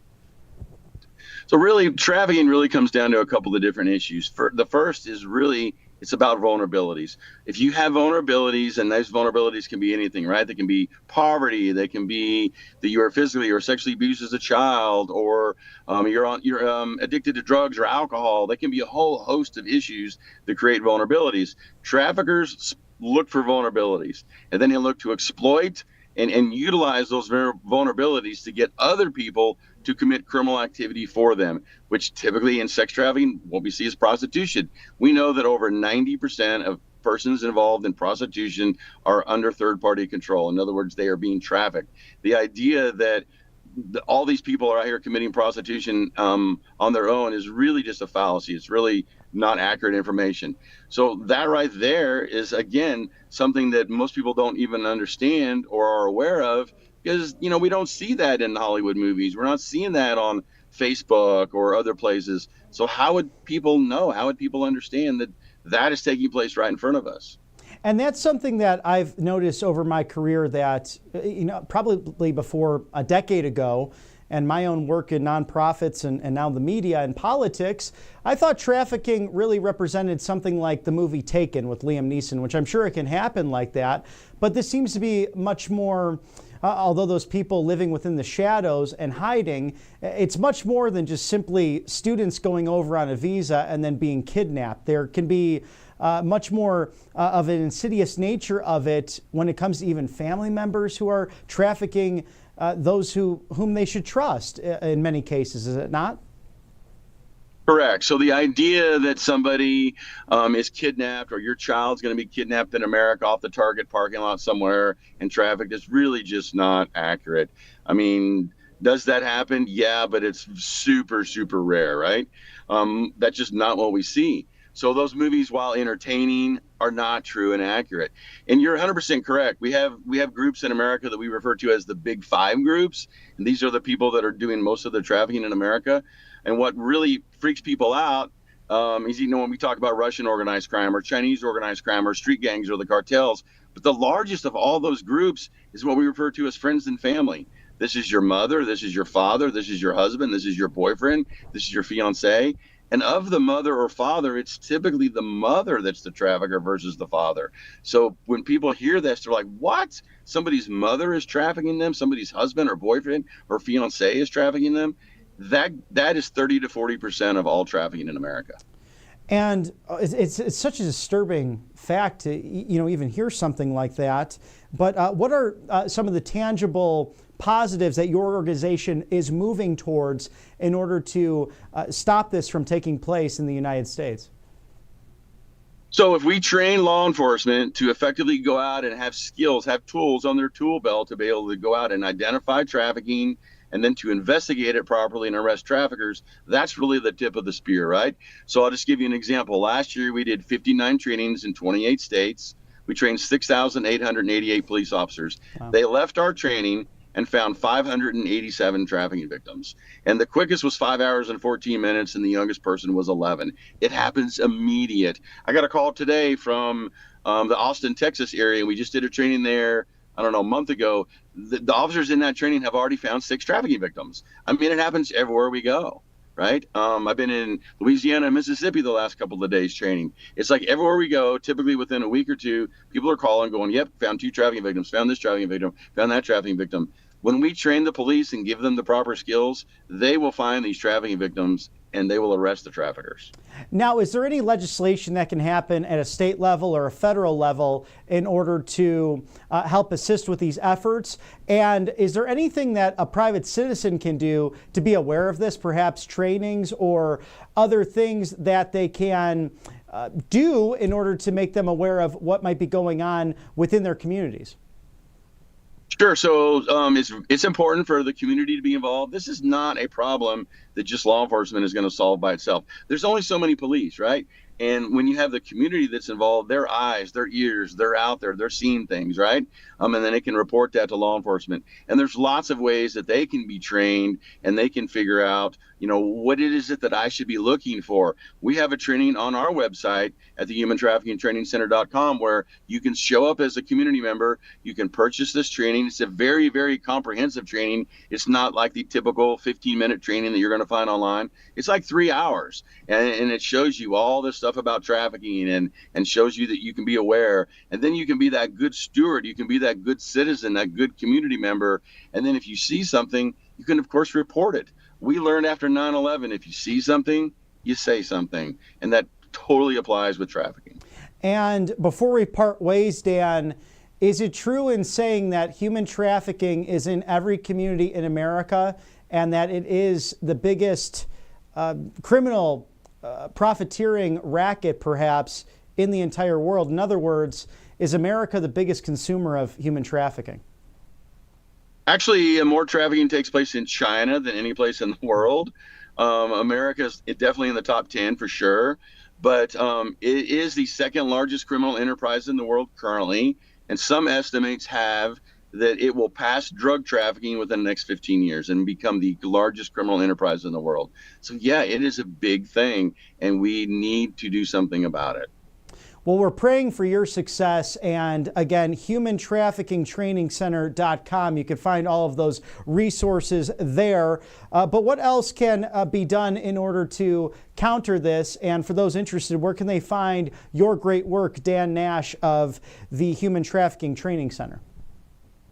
So you can find us at our website, humantraffickingtrainingcenter.com. We have information on there, how you can contact me is on there, all that stuff. I'm also on X, so you can find us on X or LinkedIn. You can track us on there if you want to follow us or you have some questions like that. And I think the two things we can do is train the police, train the community. If we know what we're looking for, the police will go do something about it, and we can completely move the needle on human trafficking in America. Dan Nash, the founder of Human Trafficking Training Center. Thank you for joining us on Right Side Broadcasting Network's Live Desk. We look forward to having you again. Thank you, sir. Thank you for having me. And we are getting close now to President Trump's visit to the Federal Reserve. And you saw some of those construction videos and photos. That is scheduled for the top of the hour. So stick with us here on the right side of history as it looks like a beautiful day in our nation's capital. Heck, it's a beautiful day in the loveliest village on the plains, Auburn, Alabama. Let's go to a quick commercial break and we'll be right here with you at Right Side Broadcasting Network. Don't change that dial. Welcome to Right Side Broadcasting Network, your trusted conservative news outlet. At RSBN, we deliver the truth when the mainstream media falls short. Since 2015, we've proudly broadcasted every single one of President Trump's iconic MAGA rallies, bringing you the excitement and energy live before anyone else. By watching RSBN, you get an unfiltered front row view of the action on the ground. We interview the crowds to give a voice to millions of Americans just like you. We show you President Trump's speeches in their entirety, free from interruptions and censorship. We cover the stories that matter to you with the integrity and passion you deserve. Thank you for choosing RSBN as your home for America First News. Together, we stand strong, united, and informed. So join us and be part of the right side of history. Hey y'all, it's Silk from the Diamond and Silk Chit Chat live show. Look, don't forget to check me out right here on RSBN Network. Be sure to watch the show on Right Side Broadcasting Network, and I want you to support Right Side Broadcasting Network. Yes, it's imperative that you do so, okay? I look to see y'all soon. Bye-bye. Welcome back to RSBN's Live Desk. I'm Robert McNeely as we await President Trump to visit the Federal Reserve at the top of the hour. And lots of breaking news this week from DHS Secretary Kristi Noem at the CPAC Summit combating human trafficking. Also, Tulsi Gabbard, the DNI chief, releasing all of that damning evidence on Barack Hussein Obama, the web of lies that led to the auto pen and crooked Hillary Clinton, who apparently had fits and spasms, who was uploaded with tranquilizers. In fact, it's bizarre that she would have human growth hormone, but maybe that's an answer as to why she collapsed going into her vehicle during the 9/11 ceremonies in 2016 when she was the Democrat nominee for president. But it's astounding to think that that administration, along with the communist John Brennan and the very corrupt FBI director James Comey, all behind the Russia hoax and Crossfire Hurricane, along with the Steele dossier, an attempt to take down a duly elected president of the United States, a citizen, Donald John Trump, who said, I can do this better. And I think he's proven that. And you get people like Andrew McCabe, who actually have the gall to go on the Clinton News Network and perpetuate the lie, saying that, oh, it was just a misunderstanding and a difference of opinion. It was only national intelligence. Either it's one way or the other. And clearly, based on what Tulsi Gabbard has declassified, Andrew McCabe, I would speak less and maybe consult an attorney, because you and your comrades really had a different plan with the globalist communist agenda against the United States and against the American middle class. But this group of people peacefully and patriotically putting a constitutional government back into place on November 5th. And the only way we combat the legacy items, the media that's out there who wants to suppress and not share the truth, is through our great sponsors like allfamilypharmacy.com/RSBN, working overtime for you. We know that President Trump combating the PBMs out there with the executive order to bring down the costs of pharmaceuticals in America. Ivermectin, antibiotics, hydrochloroquine, NAD+, mebendazole, among 200 essential medications that can save your life against bacterial and viral infections. There's another COVID strain that's out there. So sad with the gain-of-function research perpetuated by people like Dr. Fear, Anthony Fauci, that led to this moment. At the same time, it's good to know that an online pharmacy like allfamilypharmacy.com/RSBN is there to protect you. So stock up that medicine cabinet, take these life-saving medications on the road with you for your summer vacations. And now with code RSBN10, it's RSBN10, you get that 10% off. But Michael Kunzler, the co-owner of this great organization, slapping on even more savings, an additional 25% off if you order today. So scan the QR code there, go to allfamilypharmacy.com/RSBN, and that's 35% of savings of the meds you trust delivered right to your door. So if you order now at 3:41 Eastern, in 24 hours, it'll be right at your door at 3:41 tomorrow. A great deal, right? No red tape, no bureaucracy, just pharmacists that care about you, care about the American people, and real doctors on the other end of that line. Allfamilypharmacy.com/RSBN. They're watching out for you. If you don't have insurance, don't worry. You don't need it, because these doctors, they care about getting life-saving medications that matter to you, to your doorstep within 24 hours. Allfamilypharmacy.com/RSBN. There's also Kalshi.com/RSBN. This is a lot of fun to trade and bet on the biggest items, the largest questions that are affecting the United States of America, whether that be domestically or abroad. Will Elon Musk create a new political party this year? Will President Trump pardon someone? Will the Los Angeles Dodgers repeat their World Series championship of last year, just like the Florida Panthers repeating in the National Hockey League, winning back-to-back Stanley Cups? So it's culture, it's politics, it's music, and more. And sports. We love sports here at the network. Kalshi.com/RSBN. Trade on anything and make those bets. And while you're at it, you take care of your health, you take care of that bet or two for some extra money and entertainment. Why not go and take care of your skin at angelpaste.com. Experience the miracle today with the OG Miracle Cream. It's vitamin B infused, non-GMO, no chemicals. I've used it here at the network to handle my dry skin. It left it glowing and ready to go. But even in the summertime, you might get a little tingle in your throat. You might get a sickness or a cold, and the orange option is an immunity booster, a great vitamin C infused item that you could put on your skin that is all natural, again, non-GMO. You don't have to worry about what's put in the beautiful products here at angelpaste.com because it's good for you. So some places you look at the ingredients on the back and you just don't recognize what that chemical or what that red dye might be. Don't worry about that with angelpaste.com. They also have a facial spray that's all natural and a mosquito repellent that can help you during those summer barbecues and those celebrations you have planned with family and friends during this beautiful time of year. They're out of Spring, Texas. It's in the Houston Metroplex off of the Gulf of America. Christian owned, they hire veterans. It's angelpaste.com, the Miracle Cream, and the countless other items that you can explore, again, at angelpaste.com. Thank you for your sponsorship on the right side of history and of RSBN's live desk. We also sadly lost an American icon today, and we've spoken to friends like Mayor Glenn Jacobs, who got to duke it out with the Hulkster way back when with his character of Kane.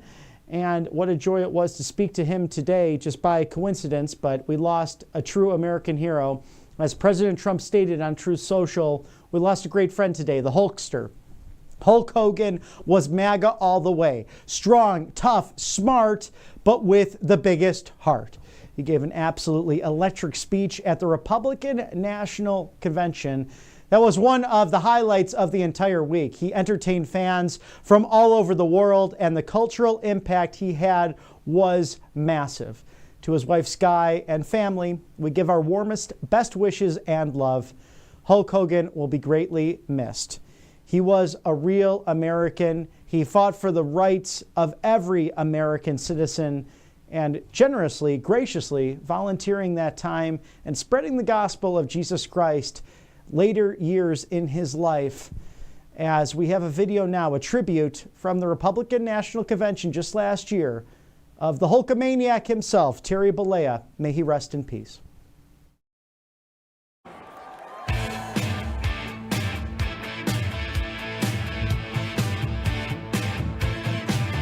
When it comes crashing down and it hurts inside, you gotta take a stand, it don't have to hide. If you hurt my friends, then you hurt my pride. I gotta be a man, I can't let it slide.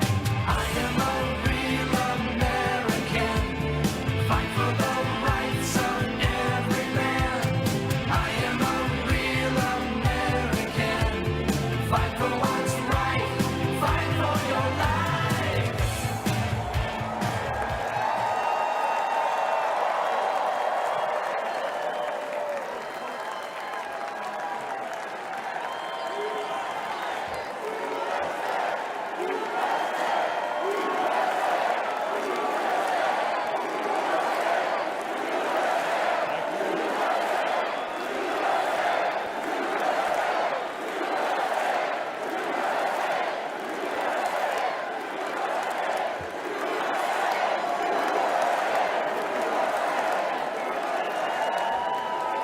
Well, let me tell you something, brother.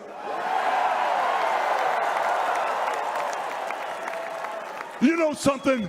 When I came here tonight, there was so much energy in this room. I felt maybe I was in Madison Square Garden getting ready to win another world title. Or maybe I thought the vibe was so intense, the energy was so crazy, it felt like maybe I was gonna press that no good stinky giant over my head and slam him through the mat, brother. But what I found out was I was in a room full of real Americans, brother. And at the end of the day, with our leader up there, my hero, that gladiator, we're gonna bring America back together. One real American at a time, brother.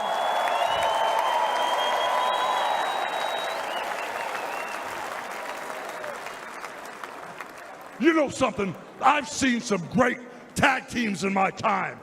Hulk Hogan and, ooh yeah, the Macho Man Randy Savage. But you know something? I see the greatest tag team of my life standing upon us, getting ready to straighten this country out for all the real Americans.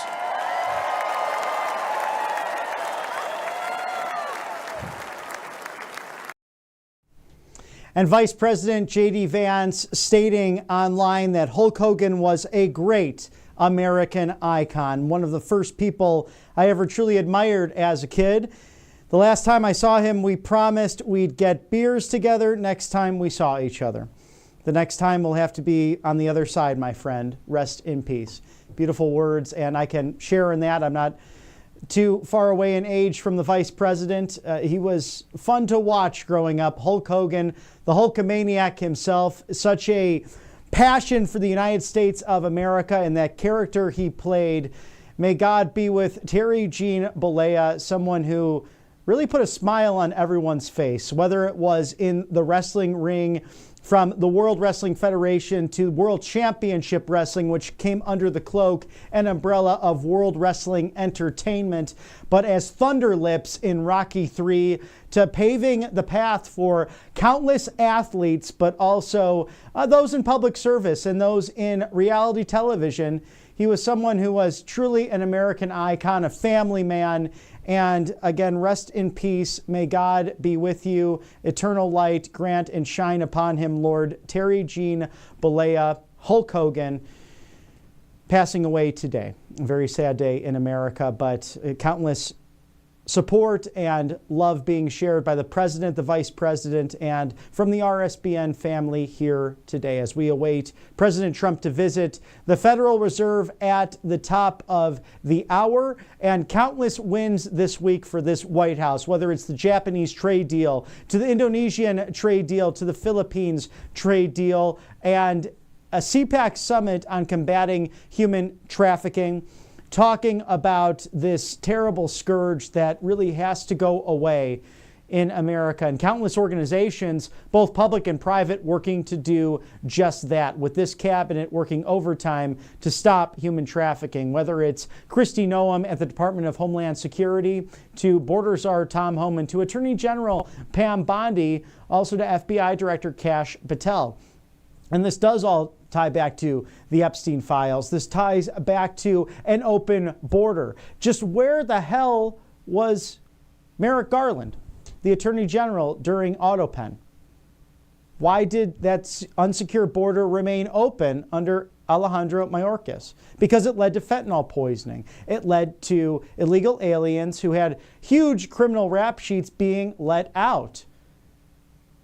But it seems to be a problem within the demon rat ranks, as a subcommittee hearing took place this week with Senator Ted Cruz really eloquently laying it out, saying that the people before us testifying, they lost loved ones who will never be at that kitchen table again because Democrats allowed them to be released, whether through attorneys general offices or DA offices or certain judges. In fact, a DOJ initiative coming from Pam Bondi and the Attorney General's office, those documents were not allowed to be unsealed due to a judge's ruling when it came to the Epstein files. So we're passionate about getting that information to you here at Right Side Broadcasting Network and holding the powerful accountable wherever it does lead. And we know there's frustration out there. Gosh, we're frustrated about it. But we have to wait and see over the next days, weeks, and months, hopefully not years, rather sooner than later, just who is behind all of this evil. And that's why border czar Tom Homan is so passionate about it, because he's seen it on the border of children whose lives have been ruined. And in many cases, they're not even American citizens, but young children from around the world. He has kids himself. If you're a father, if you're a parent, a mother, an uncle, an aunt, anyone with young people in your family, you can really connect to this and think, oh my God, there were young children crossing the border alone or via cartels in MS-13, Tren de Aragua, now foreign terrorist organizations, thanks to the executive order of President Trump. And if there's anyone that's claiming, and sadly because I think most Americans are good-hearted people, they want what's good, they want what's right. People get busy, they're not paying attention, they may not be turning on the new media, and they're watching those legacy outlets who parade an agenda and who parade fake news. I have family members who even say there was no open border under the auto pen. Are you kidding? Millions of people coming over the border illegally. Countless hundreds of thousands suffering in that process, including our law enforcement agents. But now it's a new dawn, a new day, 6+ months into a golden era. As you see there live, the Federal Reserve with new construction videos and photo.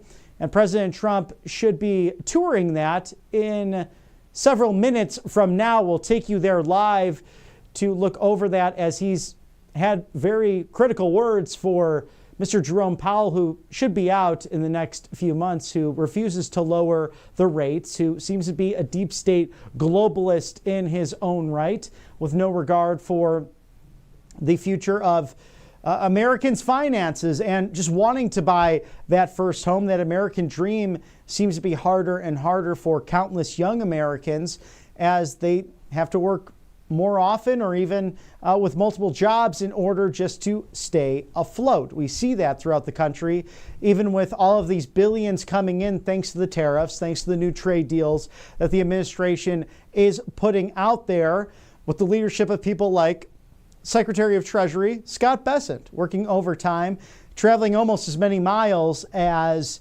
Secretary of State Marco Rubio to get the job done for the American middle class.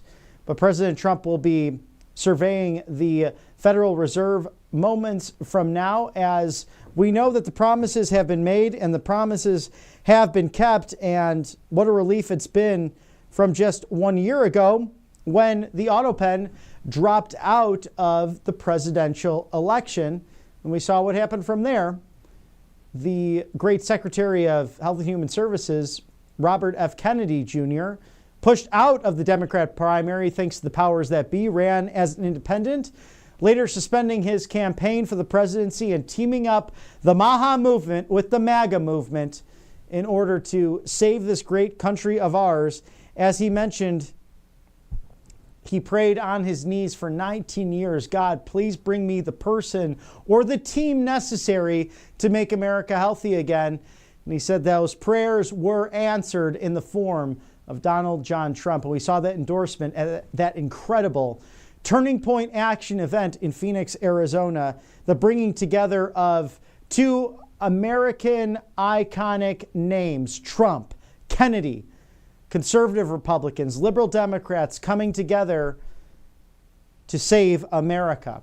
And sadly, you have a bunch of Kennedy cousins in the Kennedy clan who took on that globalist role, who truly do not represent JFK and RFK Sr. in the best light.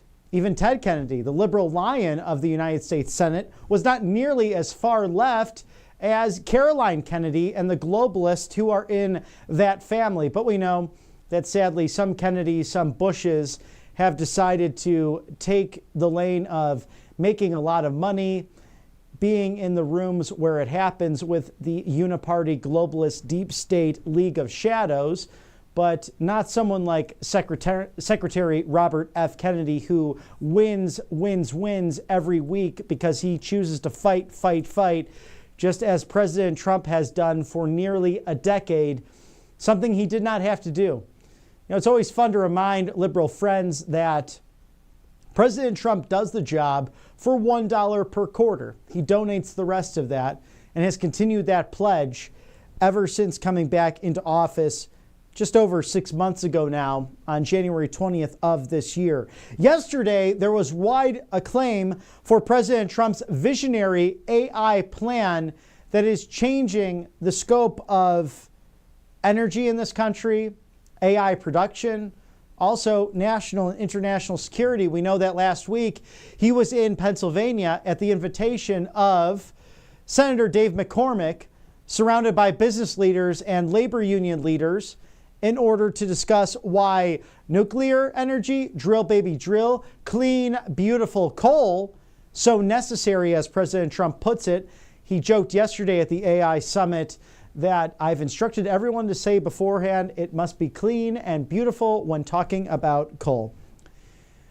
As there is another clean and beautiful organization supporting our efforts here on the right side of history as we near the 4 o'clock hour and President Trump's visit to the Federal Reserve. allfamilypharmacy.com/RSBN. The meds you need and trust delivered in real time. In fact, if you do not have insurance, that's okay. There's no red tape, there's no bureaucracy, just doctors and pharmacists, healthcare providers, nurses as well, that want you to secure your health and protect your family against bacterial and viral infection.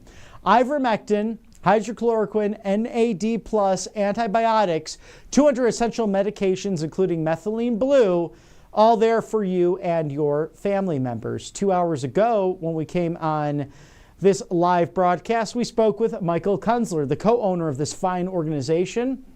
They are offering 2 new deals via allfamilypharmacy.com/RSBN. So shop today. If you do that, it's 4 o'clock on the East Coast. You'll get that medication within 24 hours on your front doorstep. It's RSBN 10, RSBN 10, the code for 10% off. But Michael Kunzler, the co-owner of this great organization, slapping on an additional 25% off. So savings of 35% for you and yours. If you scan that QR code now, allfamilypharmacy.com/RSBN, the meds you trust delivered to your door. It's ivermectin, it's hydrochloroquine, it is NAD+, mebendazole, methylene blue, and much, much more. In fact, 200 plus essential medications, antibiotics, emergency medical kits. Take it on the road with you or stock your medicine cabinet. I behoove you, please do so with allfamilypharmacy.com/RSBN. Thank you also to mypillow.com, because remaining healthy and making America healthy again also includes a good night's rest. With over 2,000 items at mypillow.com/RSBN, the purveyor of free speech, the defender of election integrity, the master marketer, as President Trump puts it, none other than Mike Lindell, with a free shipping sale. The My Cross going for half off now, save 50%, the actual cross that Mike wears himself. You can have that in a male and female version of the item. Something so wonderful to have. Always good to have a cross on your person to protect from all of the demonic forces that are out there, including that evil deep state, but to also base our days every day in the love of God. And MyPillow bed sheets going for as low as $24.98, all sizes, all colors. How about the multi-use MyPillow 2.0, $9.98? I dare you. I want you to write in today. Feedback at rsbn.tv. Will you find a better lunch deal than the MyPillow 2.0 sale going on right now? And you can use that for countless months and years to come. Call today. Don't delay. 800-836-7566. It's mypillow.com/RSBN. If you like what you see here, we're a little bit different than those legacy news items. We tell the truth. We get you unbridled access to speeches and to press conferences that are unedited. Just what you see is what you get, as you see the scenes from last year. Your 47th vice president your 47th president, 50th vice president, and 119th Congress, all in action over the course of the last 6 months. Trump Force One. It's relaxing at PBI right now. You can go to rsbnetwork.com/donate or text RSBN to 801-801. And if you prefer to write that check, we have an address for you. 1550 Opelika Road, Suite 6, P.O. Box 344 in Auburn, Alabama 36830. That is 1550 Opelika Road, Suite 6, P.O. Box 344 in the loveliest village on the plains, Auburn, Alabama 36830. Thank you for your financial support. It's always uncomfortable asking for money, but it's necessary to keep us going here because we want to bring you the truth. And for a decade, as your go-to rally network, we have now transitioned to that live desk, your go-to live desk that you can stream and like, share, and subscribe with countless others. And we're grateful for your viewership. We're grateful for your support. We're grateful that you're on the right side of history. And soon, we will see President Trump, the commander-in-chief, visiting the Federal Reserve. And we know those rates need to come on down. Too late, Jerome Powell. Oh, it's going to be a great day when he walks out that door and enjoys his retirement. I'm sure he'll have a cash cow, being someone who has been in government for way too long. And how do these things happen, Mr. Director? Whether it's those parliamentarians in the Senate or someone like a Jerome Powell, the lifelong bureaucrats, the deep state. Man, I'm looking forward to the day when some of these industries and cabinet leaders will take their respective agencies out into the rest of real America, as I like calling it. As much as I miss DC, man, it's fun to visit. It's great to see colleagues and friends in our federal city. A design that was meant to humble and yet intimidate heads of state, as it does on a daily basis. Countless now coming to visit President Trump to renegotiate crucial trade deals that will in turn help you keep more money in your wallet, well-deserved, hard-earning, on the backs of taxpayers that support this great country of ours. It's about the consent of the governed. It's about a constitutional republic where all are equal under the law. Republicanism, not the party, but rather the rule of law. That's what this country is all about. And after nearly 250 years of this great experiment, we are really going the reverse of what can happen in world history, because each nation comes to this turning point, if you will, this juncture in its history. And we are now in this golden era because a gentleman citizen came down a golden escalator with his wife, our lovely First Lady, Melania Trump, and said, you know what, I know a thing or two about money. I know a thing or two about securing the border, and that this is what the American people want, even though the legacy media is controlling the narrative, or they at least were back in 2015 when he took on this immense role of serving as the leader of this Make America Great Again movement. Truly a third-party populist movement in the ilk of great legends such as Theodore Roosevelt and John Fitzgerald Kennedy, Ronald Reagan. How about Andrew Jackson? And my goodness, our first 5 presidents. You think about George Washington and John Adams, Thomas Jefferson, James Madison, James Monroe, the contributions they made in agriculture to military. Thomas Jefferson was an inventor. Man, would I have loved to be a fly on the wall nearly 250 years ago as 56 men came together by the blessings of God, whether they were age 18 or 21, 35, or even getting up there in age as the great statesman himself, inventor as well, Benjamin Franklin, leaving Constitutional Hall in Philadelphia, Pennsylvania, the city of brotherly love. And that gentleman saying, sir, Mr. Franklin, what did you give us? As he yelled out to the delegates of the Constitutional Convention.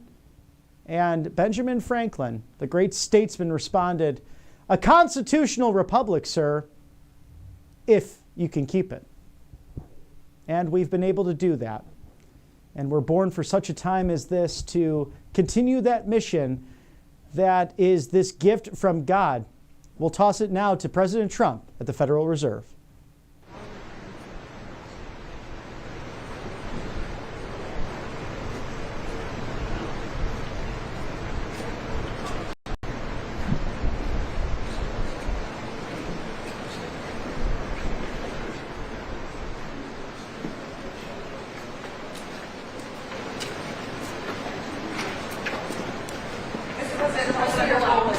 Well, thank you very much. We're looking at the construction, and we're with the chairman, as you know.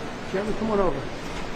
And we're just taking a look at what's happening. You know, it's a tough construction job. They're building basements where they didn't exist or expanding them, and a lot of very expensive work. There's no question about it. And Tim has been with me for a long time, and Yes, you're in sir. charge of the committee. Indeed, one of the reasons I wanted to see it was the overruns of the expenses, wanted to figure out why. So we're taking a look, and it looks like it's about 3.1 billion. It went up a little bit, or a lot. So the 2.7 is now 3.1. I'm not aware of that. Yeah, it just came out. Yeah, I haven't heard that from anybody at the Fed. Yeah, it just came out. Our notes had it about 3.1 as well. 3.1. 3.2. This came from us? Yes. I don't know who does that. You're including the Martin renovation. You just added. entire capital. Yeah, you just added in a third building. Is what that is. That's a third building, Well, including no, the but Martin building. it's a building that's being built. No, it was built 5 years ago. We finished Martin 5 years ago. It's part of the overall work. But it's So, not new. So we're going to take a look. We're going to see what's happening, and it's got a long way. Do you expect any more additional cost overruns? Don't expect them. We're ready for them, but we have a little bit of a reserve that we may use. But no, we don't. We expect to be finished in 2027. We're well along, as you can see. Nice to take these off every once in a while when we're not under too much danger. So, any questions? Mr. President, does the issue give you any? As a real estate developer, what would you do with a project manager who would be over budget? Generally speaking, what would I do? I'd fire them. Do you think this issue, Mr. President, gives you cause to do that? Well, I'm here just really with the chairman. He's showing us around, showing us the work. And so I don't want to get that. I don't want to be personal. I just would like to see it get finished. And in many ways, it's too bad it started. But it did start. And it's been under construction for a long time. It's going to be a real long time because it looks like it's got a long way to go. Yes, sir. So. President, are there things the chairman can say to you today that would make you back off some of the earlier criticism? Well, I'd love him to lower interest rates. But other than that, what can I tell you? The country's doing really well. I just briefed the chairman of the deal with Japan. Japan is putting up $550 billion in order to lower their tariffs a little bit. That way they have a little bit lower tariff. And they also opened their country to free trade, which nobody thought was even a possibility. And we get a zero tariff in the free trade. We don't pay tariffs, and they're going to pay 15% on everything they send into our country. So it's great. But they put up, as you could call it, seed money. Let's call it seed money. You could call it anything you want, but it's a total of $550 billion. So nobody thought any of that was possible, and it's wonderful. And we're doing pretty well with the European Union, likewise. And we have some others. They're all really big, and our country's going to make a lot of money. We would be helped if interest rates would come down, but we're going to see how the board rules on that soon. I'd love to see them come down a lot. But we have a country that's thriving. We had a country 1 year ago. Today we have the hottest country anywhere in the world. And we'll get this one finished. Mr. President, you Thank you. your own housing unfold.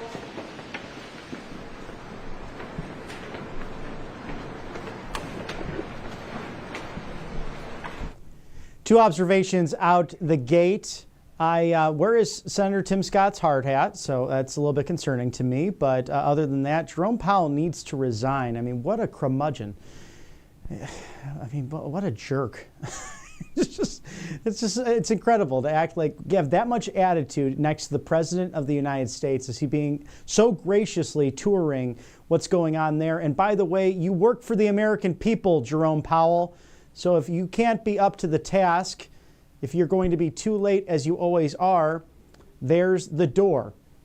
It's President Trump touring the Federal Reserve. But if that is the quintessential of awkward this week, perhaps it is. But President Trump always rising to the occasion and dealing with low-energy losers like Jerome Powell, just one of the many that still seem to be in the halls and corridors of your federal city. And that's why you have to be involved, whether it's the school boards or the city councils, perhaps even running for Congress yourself. Think about it. It's been awesome to watch how many people have been getting involved in the political process ever since President Trump did so himself. As he mentioned on the campaign trail, he could be having his favorite non-alcoholic cocktail and just hitting the beach and with that beautiful salt water hitting him in the face, as he would mention day in and day out on the rally and the campaign trails.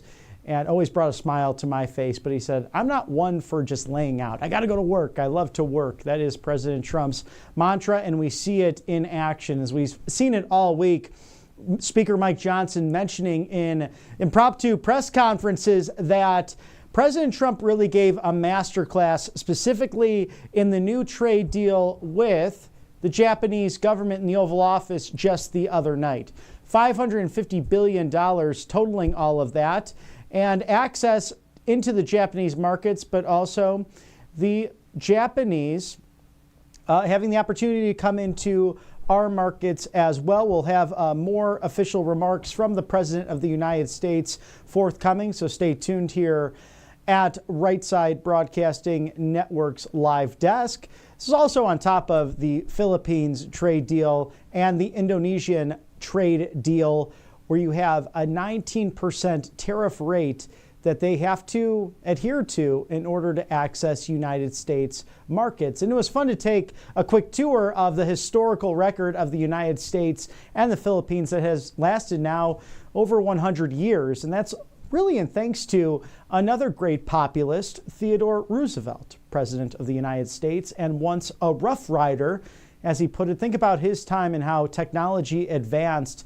I was speaking to a friend about this last night, and just the amazing course of history we have taken as such a young nation, but also the fact that Theodore Roosevelt actually made it out to the Philippines on many occasions and loved the Philippines. So quite a history between two great nations. In case you missed it, we'll play back the video that just took place. President Trump being escorted through the Federal Reserve by Chairman Jerome Powell, also flanked by Senator Tim Scott of the Palmetto State of South Carolina, for your viewing pleasure.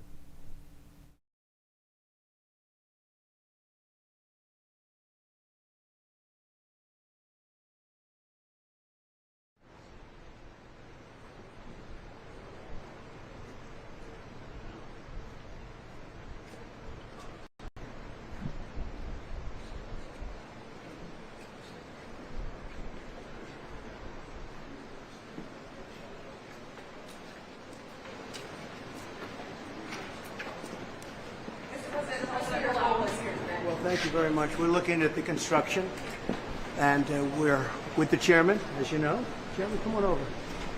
And we're just taking a look at what's happening. You know, it's a tough construction job. They're building basements where they didn't exist or expanding them, and a lot of very expensive work. There's no question about it.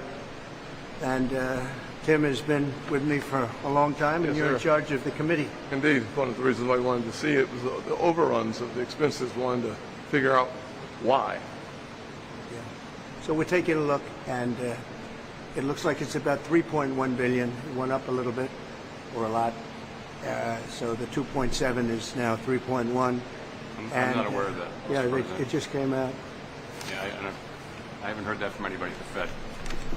Yeah, it just came out. Our notes had it about 3.1 as well. 3.1, 3.2. This came from us? Yes. I don't know who does that. You're including the Martin renovation. You just That's added. our entire capital plan. Yeah, you just added in a third building is what that is. That's a third building. Well, including no, the but Martin building. it's a building that's being built. No, it was built 5 years ago. We finished Martin 5 years ago. It's part of the overall work. But it's So, not new. So we're going to take a look. We're going to see what's happening, and it's got a long way. Do you expect any more additional cost overruns? Don't expect them. We're ready for them, but we have a little bit of a reserve that we may use, but no, we don't. We expect to be finished in 2027.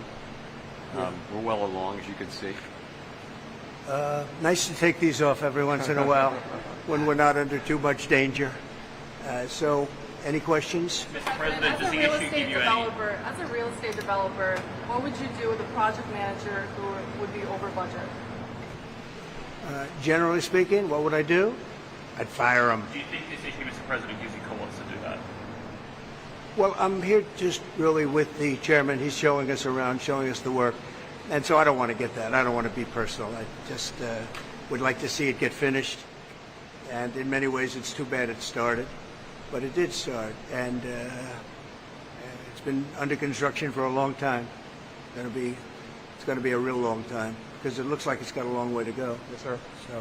President, are there things the chairman can say to you today that would make you back off some of the earlier criticism?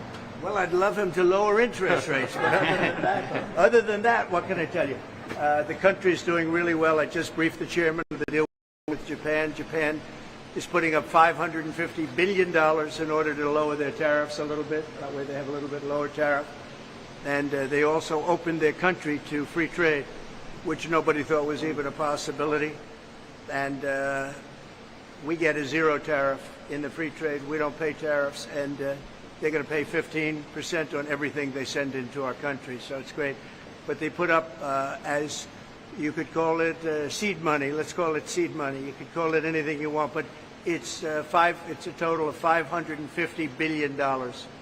So nobody thought any of that was possible, and it's wonderful. And we're doing pretty well with the European Union, likewise. And we have some others. They're all really big, and our country's going to make a lot of money. We would be helped if interest rates would come down, but we're going to see how the board rules on that soon. I'd love to see them come down a lot. But we have a country that's thriving. We had a country 1 year ago. Today we have the hottest country anywhere in the world. And we'll get this one finished. Mr. President, you Thank you. your own housing unfold.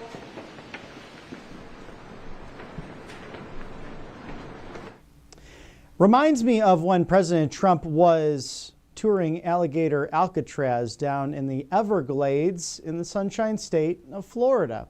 And he said that, Christie, it's DHS Secretary Kristi Noem, and Governor Ron DeSantis could do a better job than Federal Reserve Chairman Jerome Powell.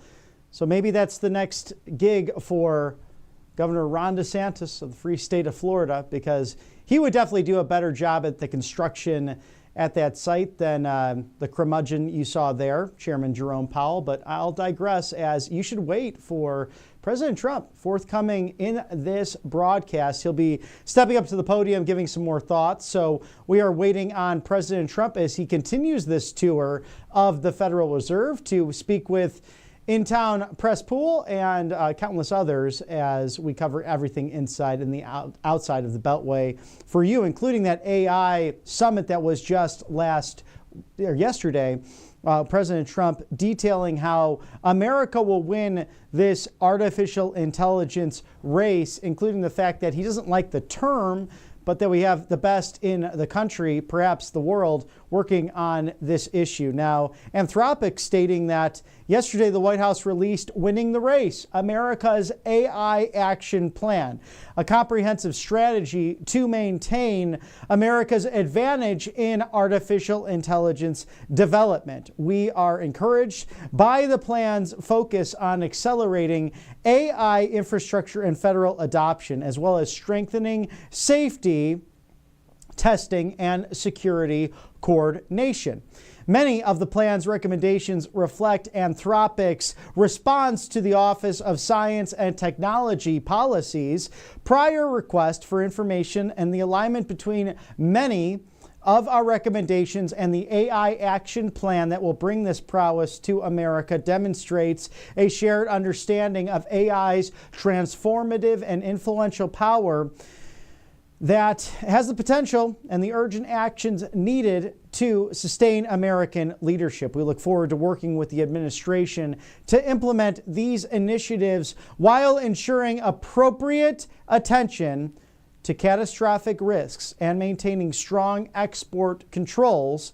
Together, we can ensure that powerful AI systems are developed safely in America by American companies, reflecting American values and interests. Over at ARM, they have stated that we commend the administration's actions to unleash American artificial intelligence with semiconductors and the energy power to do it. ARM, together with our partners, is working rapidly to bring AI and all forms of computing, data center, and cloud infrastructure deployment to all areas of American life. In particular, the advancing plans to promote exports of the United States AI stack and ensuring American technology innovation. We look forward to continuing to work with the administration as it enacts and builds on today's actions. You also have Box CEO Aaron Levy. America's AI action plan is quite strong. It has a clear mission to win the AI race and accelerate the development and use of AI by removing roadblocks and aiding adoption. Importantly, it focuses on positive benefits of artificial intelligence, which we're seeing all day, every day. As you see there, President Trump is currently touring the Federal Reserve, really an area, a campus of 5 or so buildings. And something, as you heard from the president, needs to move somewhat faster, but is looking very good. And of course, you heard from Chairman Jerome Powell, who is making the meeting more awkward than it has to be, but also flanked by great people like Senator Tim Scott of the Palmetto State of South Carolina. I hope he has a hard hat now, because I'm a little worried there that they're in a construction area and only the chairman and the president having those hard hats there with them. But maybe as they rounded that corner, as you saw, he'll be putting one on in the meantime. But there's live video and photos of what will be really a brand new area of the Federal Reserve. And it's one area where crazy Bernie Sanders and people like Senator Rand Paul seem to be in alignment to audit the Fed. And maybe we'll get someone who will be more pro-middle class than Jerome Powell has been, the government bureaucrat that he has really been in his entire career, causing heartache for countless people and preventing them from the American dream with his high rates. And as President Trump has put it, too late Jerome Powell. Will be nice to see when he walks out that door in the coming months. Now, the Center for Data Innovation Senior Policy Manager Odin Omar, speaking on this AI deal, that the action plan shows the Trump administration is committed to serious winning in the global AI race, and it marks a clear evolution from the president's 2019 AI initiative, reflecting just how drastically and dramatically the global AI landscape has changed and shifted over the course of 6 years. The plan rightly recognizes that beating China demands a comprehensive effort and approach in unleashing infrastructure to fuel model development, removing regulatory frictions that slow development and deployment, and promote the export of American AI technologies. These steps put the United States on a path not only to benefit from AI today, but to remain the global leader in the future. Connected Nation CEO and Chairman Tom Ferry speaking that this marks a transformational moment for American innovation. The release of the National AI Action Plan signals to the world that the United States intends not only to compete on a global scale, but also to lead in the global race for artificial intelligence. We applaud the Trump administration's bold and comprehensive strategy, which rightly prioritizes accelerating innovation, unleashing infrastructure investment, and ensuring our nation's AI capabilities are second to none. Now, the Connected Nation enthusiastically supports the plan's focus on building out data center capacity, fast-tracking, permitting, and expanding on skilled workforce. These are critical steps toward positioning the United States as the undisputed hub of next-generation computing. And as we watch these great workers going overtime in this race to build the Federal Reserve up in a bigger and better way, could you imagine the former Vice President, Kamala Harris, the board czar of the Autopen administration, getting any of this done? Whether it's deals with Japan or Thailand or the Philippines this week, or the countless deals President Trump has made with Keir Starmer, the Prime Minister of the United Kingdom, which they disagree on a number of issues, but they're able to come together on trade and how to serve a common ally and friend across the pond. How about striking Iran and stopping the 12 Days War, being the peacemaker, glowingly having perhaps the best June on record of any modern president, was stopping border crossings and the fentanyl crisis, also putting the Chinese Communist Party in its place. This is vital because the chips that are manufactured, the semiconductors, many coming from Taiwan, a nation that simply yearns to be free against the communist threat, while they play war games and threaten, or are threatened by the Chinese Communist Party. That's happening on a daily basis, while the great people of Taiwan flying the flags not only of their country but of America, because they believe in the great promise of this nation and all it has worked to do in 250 years of liberty and freedom for all. Don't think Kamala Harris would have done a great job. In fact, we would have been in a much more dangerous position without her. NATO Secretary Mark Rutte speaking on Trump's incredible leadership and the fact that he is the peace through strength individual, the leader needed in this time to save and salvage the Western world, but also unafraid to use force when necessary, and the first nation in recorded history to enter foreign airspace undetected with no surface-to-air missiles, with no casualties on either side, as the B-2 bombers flew a 36-hour mission round trip from Whitman Air Force Base in Missouri to the Iranian nuclear sites, knocking out those three, followed by Tomahawk missiles coming from our destroyers in the Persian Gulf. There is nowhere in the world that is out of reach from the force of the United States of America. And that's a good thing because our enemies will respect that. It will deter them from creating criminal acts on an international scale. And in turn, our friends will realize, wow, America is back.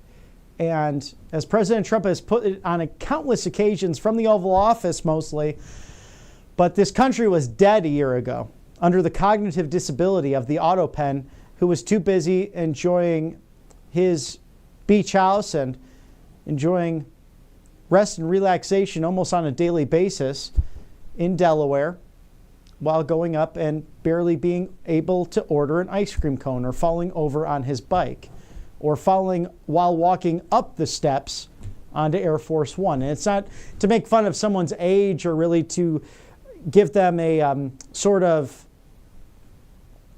discrimination based on age alone, but this is an individual who clearly, it was a form of elder abuse. It was a form of family neglect. The fact that Dr. Jill Biden, and why are we even calling her doctor, but that's another good question that we can ask of the Biden crime family.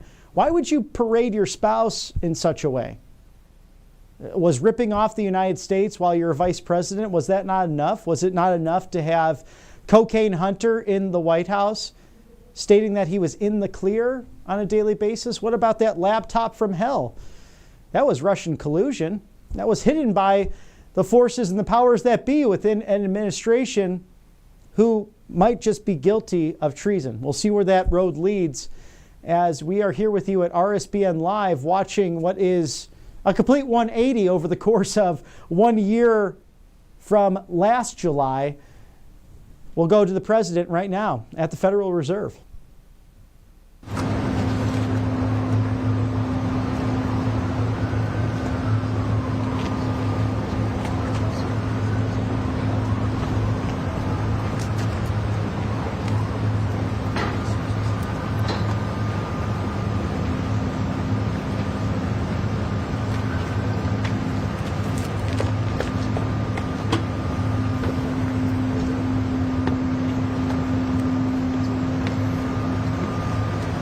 Thank you very much, everybody, and it feels very good, actually, to be back on a construction site. You know, if you remember, not so long ago, we rebuilt the old post office into the Trump Hotel, and we sold it to Waldorf Astoria, and it was a great success, and we had great luck with the building. We did a good job. We built it quickly and relatively inexpensively for about $200 million, and that was a big hotel, big project. But we looked around, and Tim Scott's here someplace. Tim, come on up. You saw what we saw, and the big thing is to get it done. They have to get it done. They have to get it finished. And very importantly, we have to get interest rates lowered in our country. Our country is the hottest in the world right now, but the one section, people are pretty much unable to buy housing because the interest rates are too high. We have no inflation. We have a lot of cash coming in. The tariffs have been unbelievable now. People that didn't even believe in tariffs are saying what a great move that was. We have hundreds of billions of dollars coming in. Japan, just on one deal, is paying us $550 billion. And they opened up their economy. It's incredible, the deal. And they're happy, we're happy, everybody's happy. But we should have the lowest interest rate of any country, and we don't. We should have. Every point is worth $365 billion. So we want to get the rates down, but we also want to get the Fed building finished. So I met with the contractors. We toured it with the chairman, and we had a very good tour, and we'll talk to you about it sometime. But Tim and I, we sort of understand what happened. Too expensive. Bottom line is this, that Americans deserve to become first-time home buyers. President Trump has created the best economy in the world. The one thing that would make it better is lower interest rates. Full employment is even more possible. Wages rise faster as interest rates come down when your employment is at 4.1% because of your leadership. We have revenues coming in at record-breaking, maybe last month even more revenue coming in than bills going out, which is remarkable. They found $26 billion. They said, where did that come from?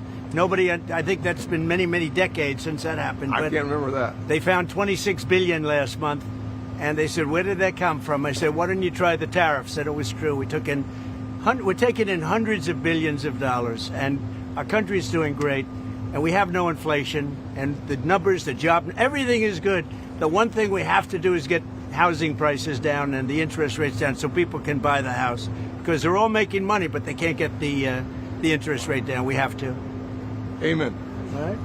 And he's been my friend for a long time. You've been on a number of construction sites. Did you see mismanagement going on or funds that aren't? Well, I see a very luxurious situation taking place. Let's put it that way. And I was given a very nice tour by the head of construction. And, look, if you look over here, they're trying to open up the basement. When you open up a basement, first of all, it's the worst space. Always a basement is the worst space in a building. And it's also the most expensive space to build. And especially here because you have a water line. They're going down into the water, so they have to build what's called a reverse bathtub. The water has to be kept out. It's very expensive construction. So it would have been good if they didn't build it. Would have been good if they didn't do certain other things. If you look at the kind of protection in the hall, have you been able to get in the hall? You saw the protection of plywood. I mean, that was a lot of money just to protect it for a period of time.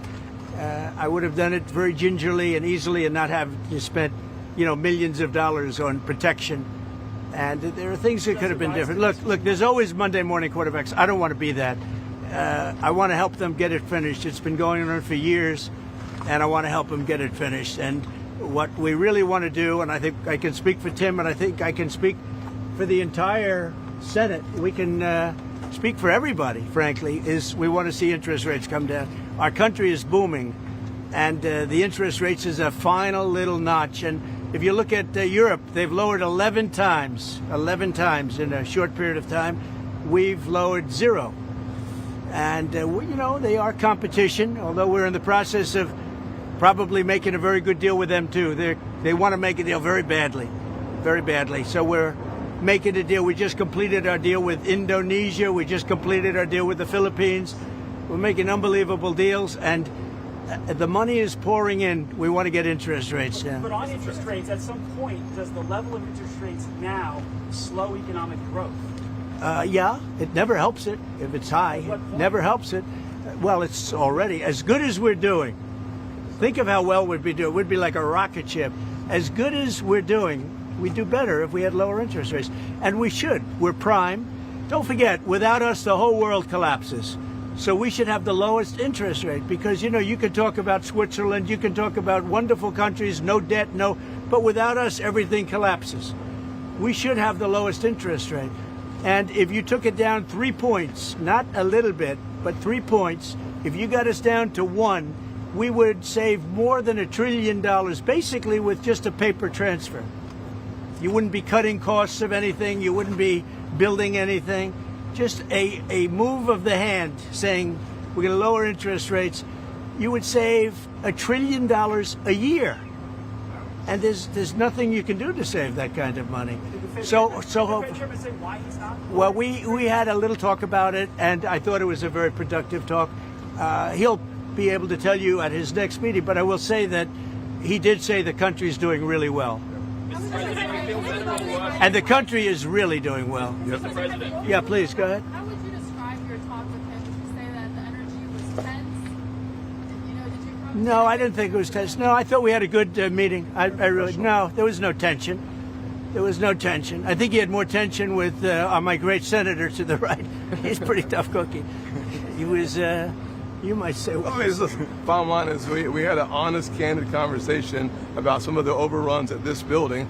We had it in my banking committee, and he said we were wrong, and turns out we were right. Thank God President Trump and his team took enough time to dig into some of the details, and the details are clear.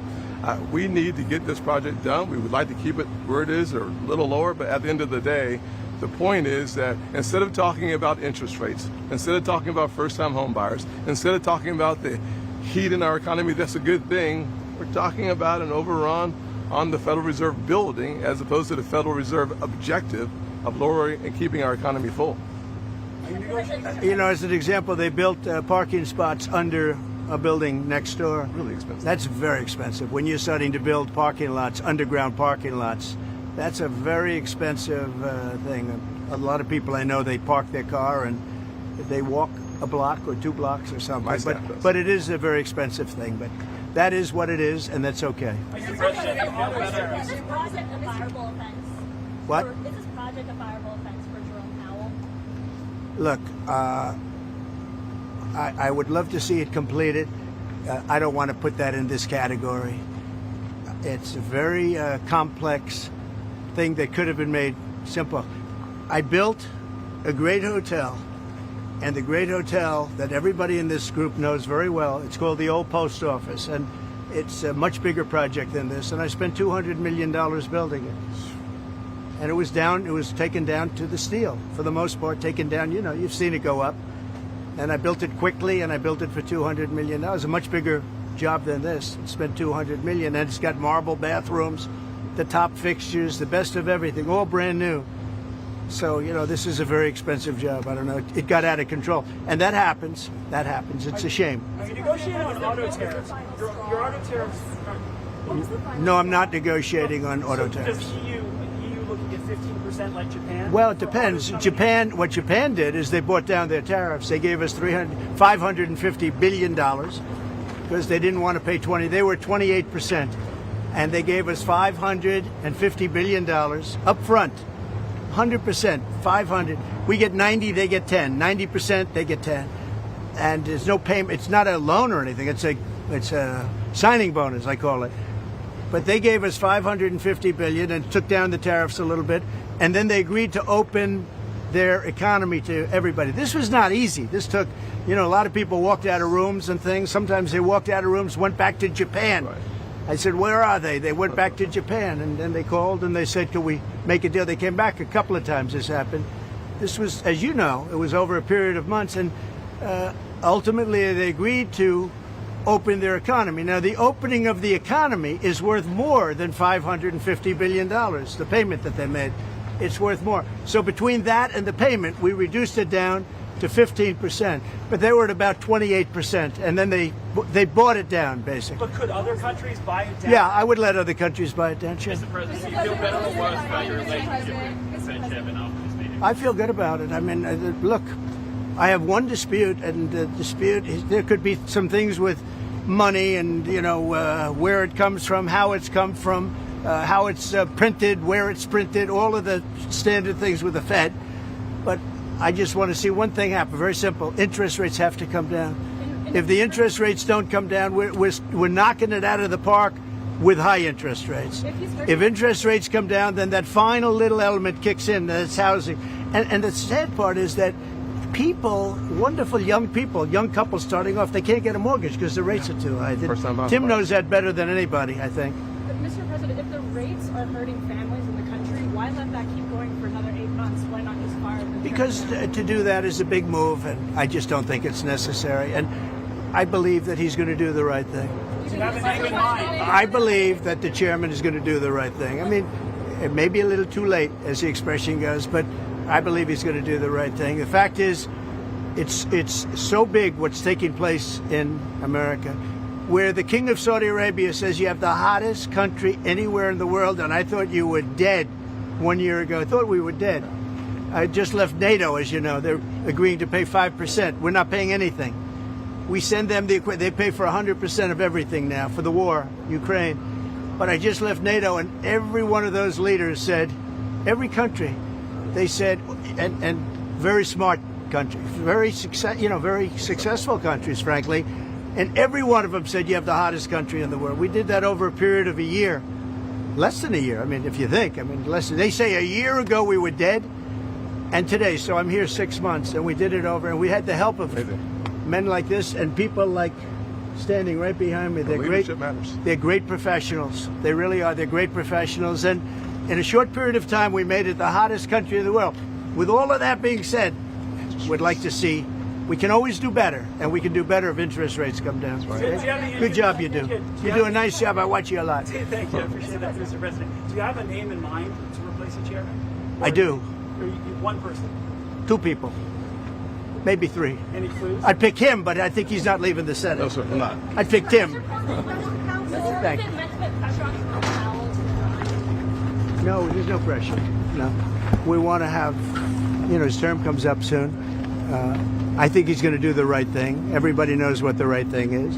Even people that believed in, the higher rates, they're all on board. They all want to see the interest rates come down. It's very important. Mr. President, if he doesn't do the right thing, cut interest rates, as he said, will you going to consider? I don't think we're going to do that. I don't think so. Investigate the newly declassified documents by Gabbard. Yeah, that's a terrible thing.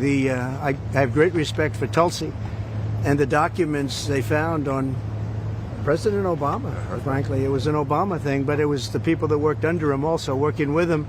And no, it's a very, very serious thing. Thank you very much. Mr. President, Thank you, Mr. President. Thank you, everybody. Mr. President, on Doha, what was the final straw for U.S. negotiators to pull out? Thank you very much, everybody.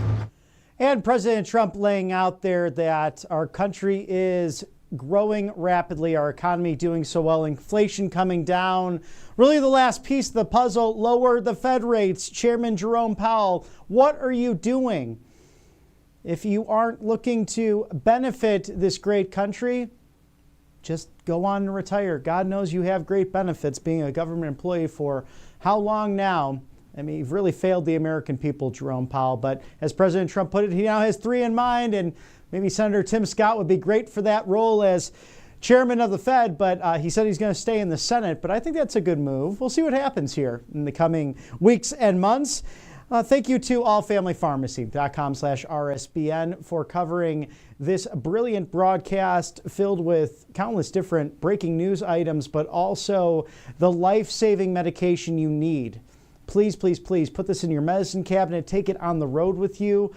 To be safe from bacterial and viral infections, scan that QR code now, allfamilypharmacy.com/RSBN. It's ivermectin, antibiotics, hydrochloroquine, NAD+, and more, including methylene blue. 200 essential medications, in fact, with emergency medical kits that are nice and light. You could take them on a plane, a train, an automobile. You're ready to go. And now with Michael Kunzler, who we interviewed during this broadcast, the co-owner of this fine organization, offering an additional 25% off. So use code RSBN10 for that 10% off, but with the additional 25%, order now. You'll get this medication to your door within 24 hours with a 35% discount. It makes sense in today's day and age with all these high Fed rates. Might as well take care of your health. Allfamilypharmacy.com/RSBN. Let's make America healthy again. Kalshi.com/RSBN for all of those big questions on politics, sports, culture, music, everything. When it comes to Elon Musk potentially creating the American Party, a third party, will he do it? You could say yay or nay on Kalshi.com. Will President Trump pardon anyone this year, including the legend himself, Steve Bannon? Scan that QR code now. Trade on anything. Place your bets. As we also thank angelpaste.com, the miracle that is this fine lotion, the original Miracle Cream. In fact, you've seen me use it here at the network. It is vitamin B infused, non-GMO, no chemicals. That will take care of that dry skin, that eczema, and leave your skin glowing to paint the town red. There's a facial spray. There's also a natural mosquito spray, as well as countless products that are good for your skin to absorb. Unlike some of those different lotions that you ask the question, why are there red dyes? What's this blue 3, red 2? All these different names that you don't recognize because they're chemicals. Angelpaste.com does it differently. Out of Spring, Texas, the Lone Star State, the Houston Metroplex, right off of the Gulf of America. A beautiful place to live, but they know a thing or two about those mosquitoes this time of year. So as you enjoy your summer barbecues, make sure you have their all-natural mosquito repellent. Experience the miracle today of this Christian-owned company. They hire veterans. Angelpaste.com. And as we wrap this broadcast, our thoughts and prayers once again with the Hulkster. Hulk Hogan, may you sail to home on heavenly wings. As we know, your Lord and Savior, Jesus Christ, such a moving tribute when you were baptized and the way you lived out your life to serve others and entertain others on a grand scale, whether it be in movies, whether it be through World Wrestling Entertainment. We know that you had a heart for this country and a passion for athletics, gymnastics, wrestling, and caring for your fellow man. It was inspirational to watch, and you inspired yours truly in countless ways that you may never know of. But watching that speech and recounting that from just 1 year ago in Milwaukee, Wisconsin, what an absolute privilege that it was today. God rest your soul. Terry Jean Bollea, Hulk Hogan, has passed at the age of 71. Our thoughts and prayers from the RSBN family are with the entire Hulk Hogan clan, as you can get all America First updates and exclusive offers here on the right side of history at rsbnetwork.com/newsletter. Stick with us roughly 1 hour and 10 minutes from now at 6 o'clock Eastern. It's a live episode of The Voice of Reason with yours truly. We'll dive into some very interesting topics, as well as a move to stop the globalists and that pesky World Health Organization. We'll see what they're up to. So tune in at 6 o'clock Eastern for all of my colleagues on the right side of history. God be with you. Have a lovely evening. We'll see you in about an hour from now. I'm Robert McNeely. Always a pleasure to be with you here at Right Side Broadcasting Network.